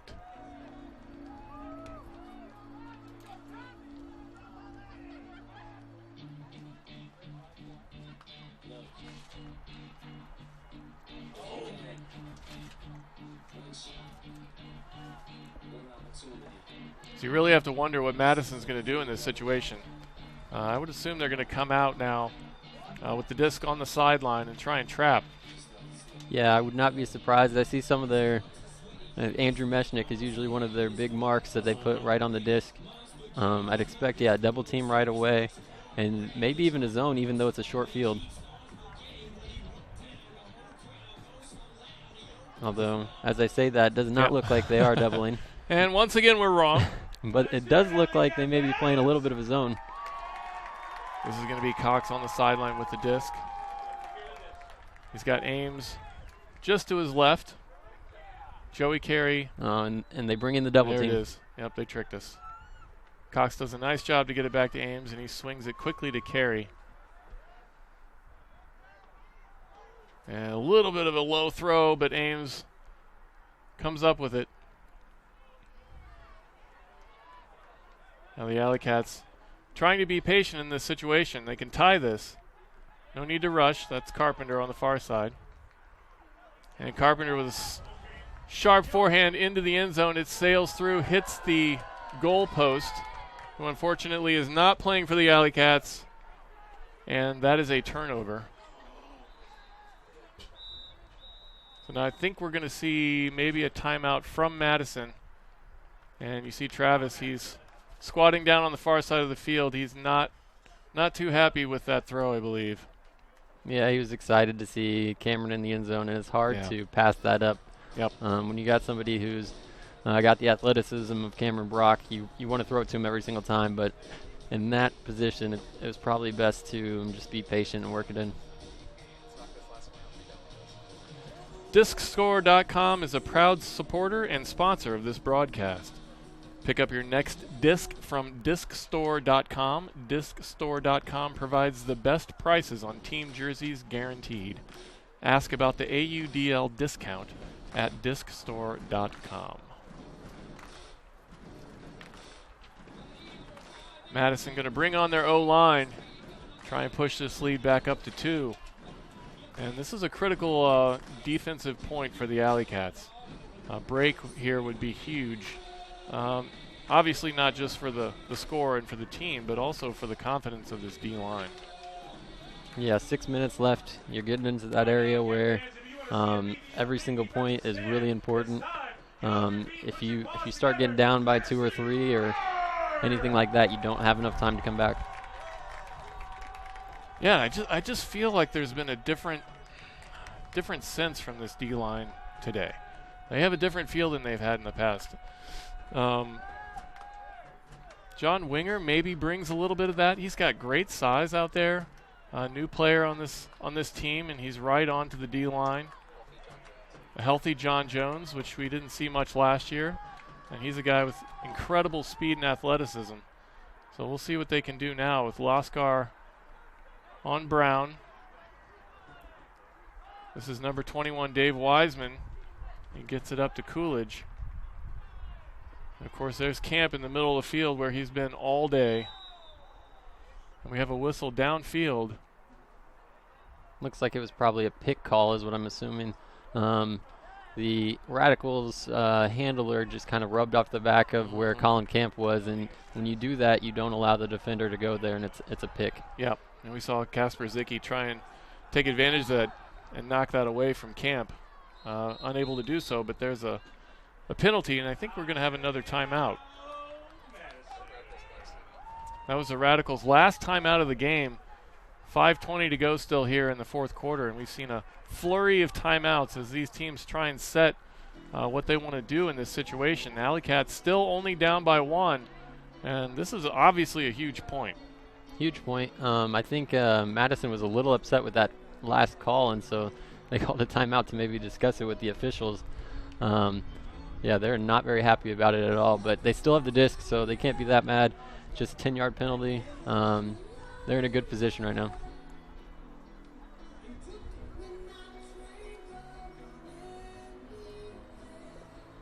Yeah, and we were saying earlier, talking about this D-line, and Rick Gross, a guy who used to play on the D-line a couple of years ago, and when he moved to the O-line, they lost a big athlete for this team, but it really seems like they've made up for it. Like we said, guys like John Jones and John Winger, whose name I'm still learning. Every single time I think about him, I have to remember what his name is.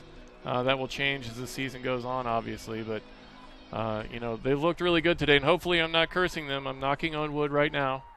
Yeah, they've been able to actually score when they have gotten those turnovers, which is a little different than past years. They've been able to produce some Ds and blocks and get the disc, but it's usually putting it in the end zone that's been the issue. Right, they've gotten the points today. Yep. And the O-line has struggled a little bit today, and they've made up for it. And there's, oh, Mike, are you kidding me? Again, I think it's Colin Camp's first mistake, and it goes right to a Radicals offensive player. Yep. And that's just the way things go sometimes. It seems like when you're good, you make your own luck, right? Yeah, I think that's the saying. And there's Brown with a big forehand down the field. And that Shrywise, just an unbelievable get between two players. And, wow. I mean, I thought we had an opportunity on that throw going into the wind. two guys there for the AlleyCats, and Shrywise just mans up and gets that one. Yeah, if you're the AlleyCats, that's who you want going up against him. It's Travis Carpenter. He can usually get up for these plays, but he's trailing by just a little bit. You see Shrywise is able to slow up and time his jump, whereas Travis was sprinting to try to catch up, and when you're sprinting, you can't really pop up like you can when you've timed it. Yep, and Winger was in the area too, but unable to take advantage of his position. And Shrywise, wow. I mean, that's his 4th goal of the game, I believe. Maybe his 5th, actually. And that's obviously not a backbreaker with 4:35 to go in this game, but that's disheartening after cutting it to 1 and having an opportunity to maybe tie that up. And Madison brings it back to 2, and now the AlleyCats on the attack again, but maybe again with the missed opportunity. See that Rick Gross is back on the trainer's table. Looks like getting his hamstring worked out, so this offensive line is missing him for this point. And it looks like Keenan went down with, I don't know whether another cramp. Yeah, it looks like maybe a calf cramp. Yeah, he's grabbing that calf, and he comes up limping. So, and these are the kind of things that happen on the first game of the season. You know, the guys, like we said earlier, not quite in game shape yet. And you get into the 4th quarter, late in the second half, and you know their bodies start to feel it. Yeah, it's a little bit warmer than what they've been able to practice in, and then it's also sunny, which you sweat a little bit more, causes more cramps. Yep, and Schwartz unable to come down with that. And it's a turnover, and now Madison looking to push this up by 3 again. With the number of drops today, you almost wonder whether the wind is causing some air bounces or something on these throws, because these are not common. There's a low throw. That's number 41, Victor Luo.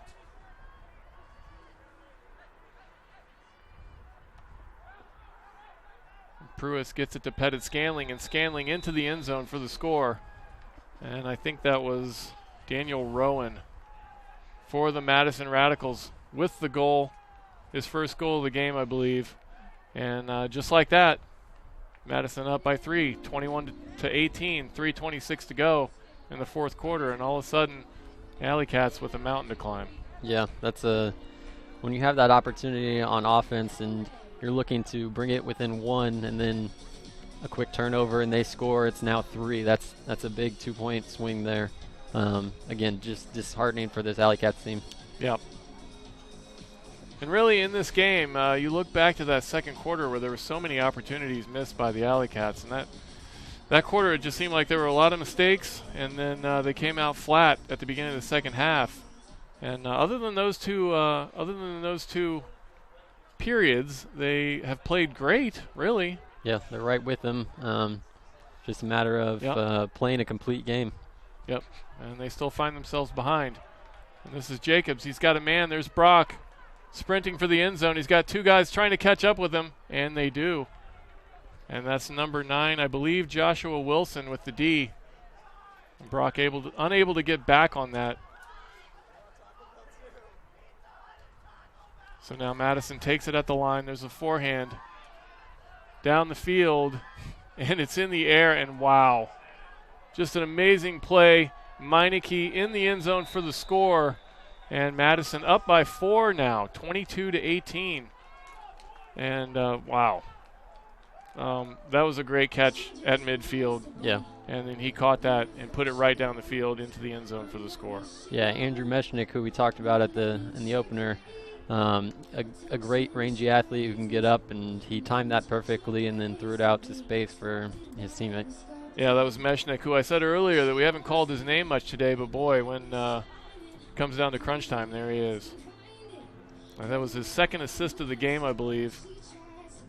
He hasn't had, I don't think he's had any goals today, but that might have been the backbreaker in this game. Under 3 minutes to go here in the 4th quarter. AlleyCats going to look to score still, and they've had a great effort today, but getting 4 points on this team with under 3 minutes to go is going to be a task. Yeah, I can tell from the body language from some of the guys on the sideline. They know they had some opportunities there, and they're kicking themselves for it. Yeah, and this is a team that knows all about missed opportunities. Last year, they did not make the playoffs due to 2 1-point losses to Minnesota. So a team with plenty of talent, right on the cusp of the playoffs every year. There's a great effort from Zebarth, unable to get his feet in. But like I was saying, you know, in these games, they're going to have to come up with wins in some of these situations in these close games. And unfortunately, going to be very difficult to do so today, as I'm guessing Madison is going to work this disc for the final 2 minutes of the game and come up with the W today. Yeah. There's Pruis into the end zone. AlleyCats not even making an effort at this point to go to the corner with, I believe that was Chase Marty, who was in for the Radicals, and he gets the score. And that puts them up by 5, 23-18.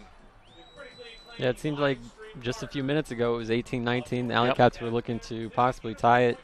And then you see some of these miscues compound on themselves, and guys start getting tired, and the offensive line, you're having to switch people out, and so you don't have that same chemistry. And, mistakes compound on themselves, and now it's a five-goal deficit. Yeah, and Madison did a great job when it was 18-19 or 19-18 for them of really slowing things down, calling timeouts, being patient, getting things back under control. And now they've really taken control of this game. This comes down to Granholm. And he gets it to Carpenter. Granholm in the middle of the field working as a handler right now. Yeah, these are a lot of the AlleyCats defensive players that are out there playing offense. Yep. And Jones gives it back to Madison. And this is Everhart. That's Meineke with it.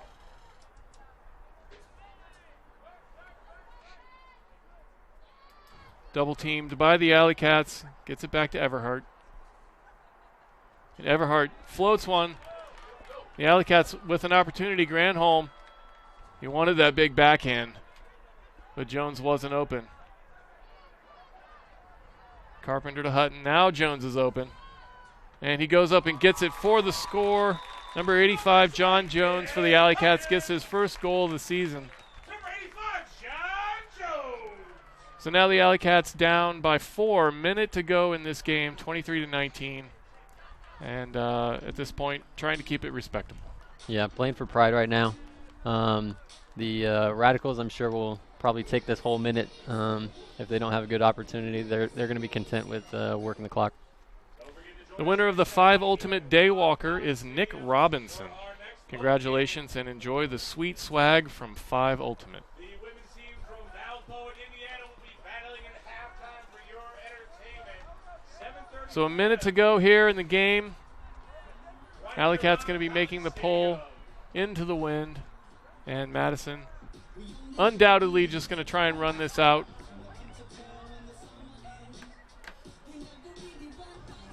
There's Carpenter. And he puts that on the ground with a nice roll. They're going to try and set up a trap. Madison quickly getting it out. Here's Schreiwise to the far side. And Thibodeau. They have it down the field. I believe that's number 25, Ryan Tucker. And sends it back.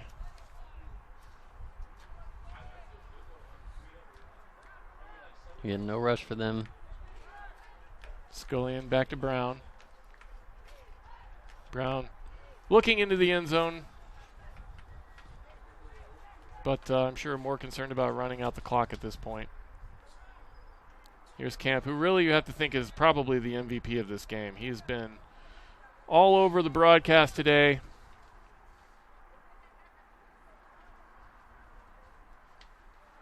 Camp with 4 goals, I think, and 3 assists on the day, but really more than that. He's just been the one who's been breaking down the middle of this AlleyCats defense all day long. There's a hammer over the top from Schreiwise.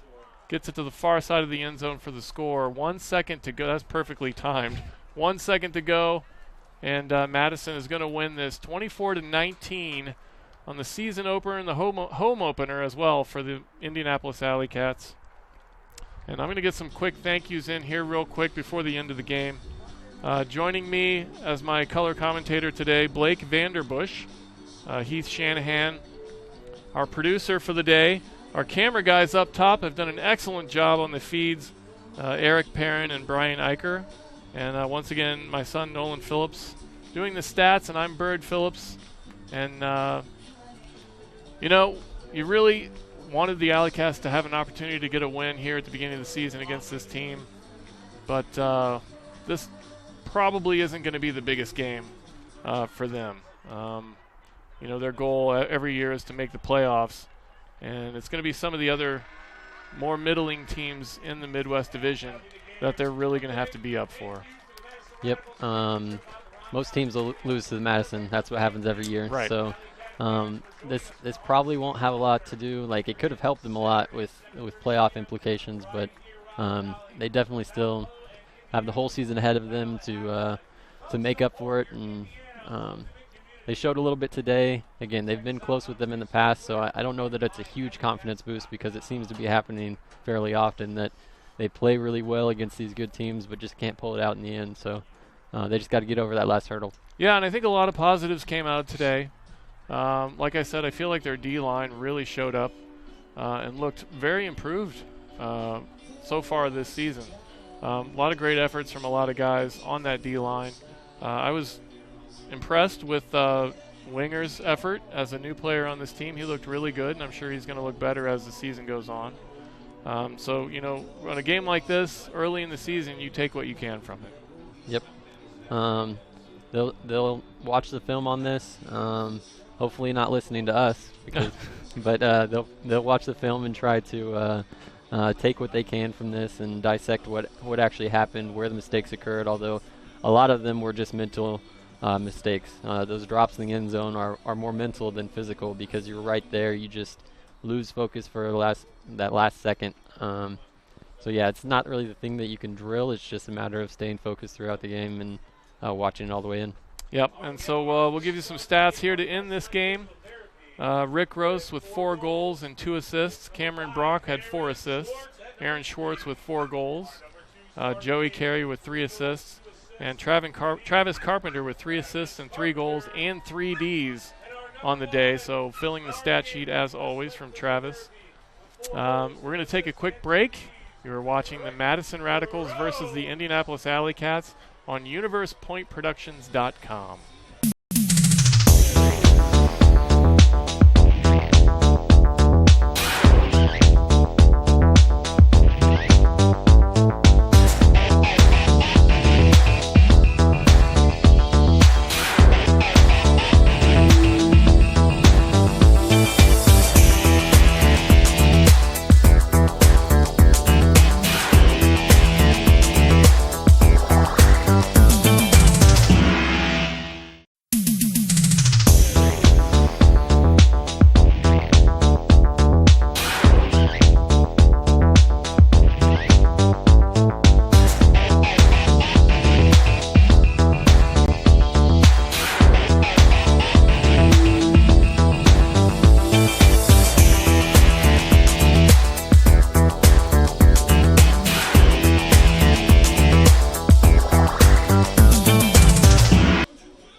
We're back in Indianapolis with the end of the AlleyCats versus the Madison Radicals. Today the Radicals coming out on top 24-19. Now let's take a look at our BE Ultimate Better Than Ever play of the game. And this is going to be Madison Radicals highlight.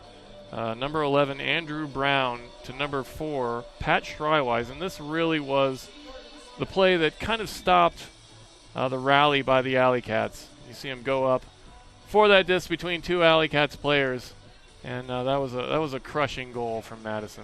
Yeah, it was one of the few times that Andrew Brown threw it down the field, but it was right where it needed to be, and he knew the receiver could come up with it. That was our BE Ultimate Better Than Ever play of the game. BE Ultimate putting a different spin on Ultimate apparel by focusing on high-performance fabrics, quality workmanship, and rapid turnaround time. They are ultimate players making ultimate gear for the ultimate community. Visit their website at beultimate.com.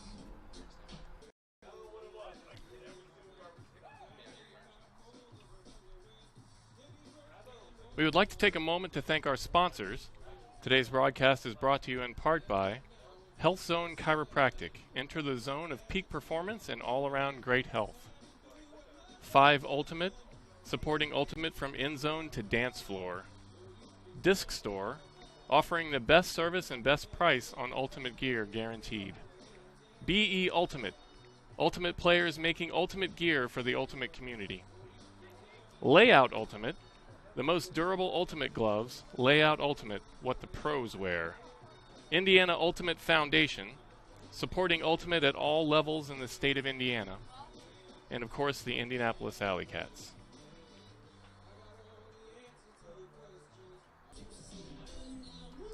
Once again, thank you to everyone out there who watched us today. We always appreciate the viewers, any interaction you can give with us.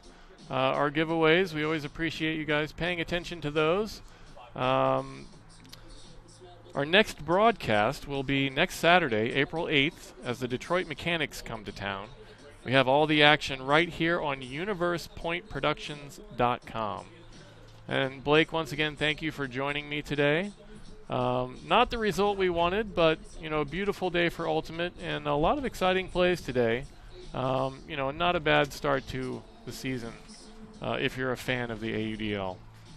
Yeah, definitely. Looking forward to future games for the AlleyCats. I think they've got a promising group out there, and should be an entertaining season.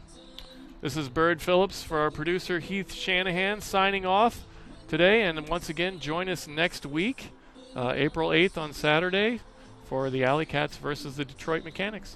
Thank you.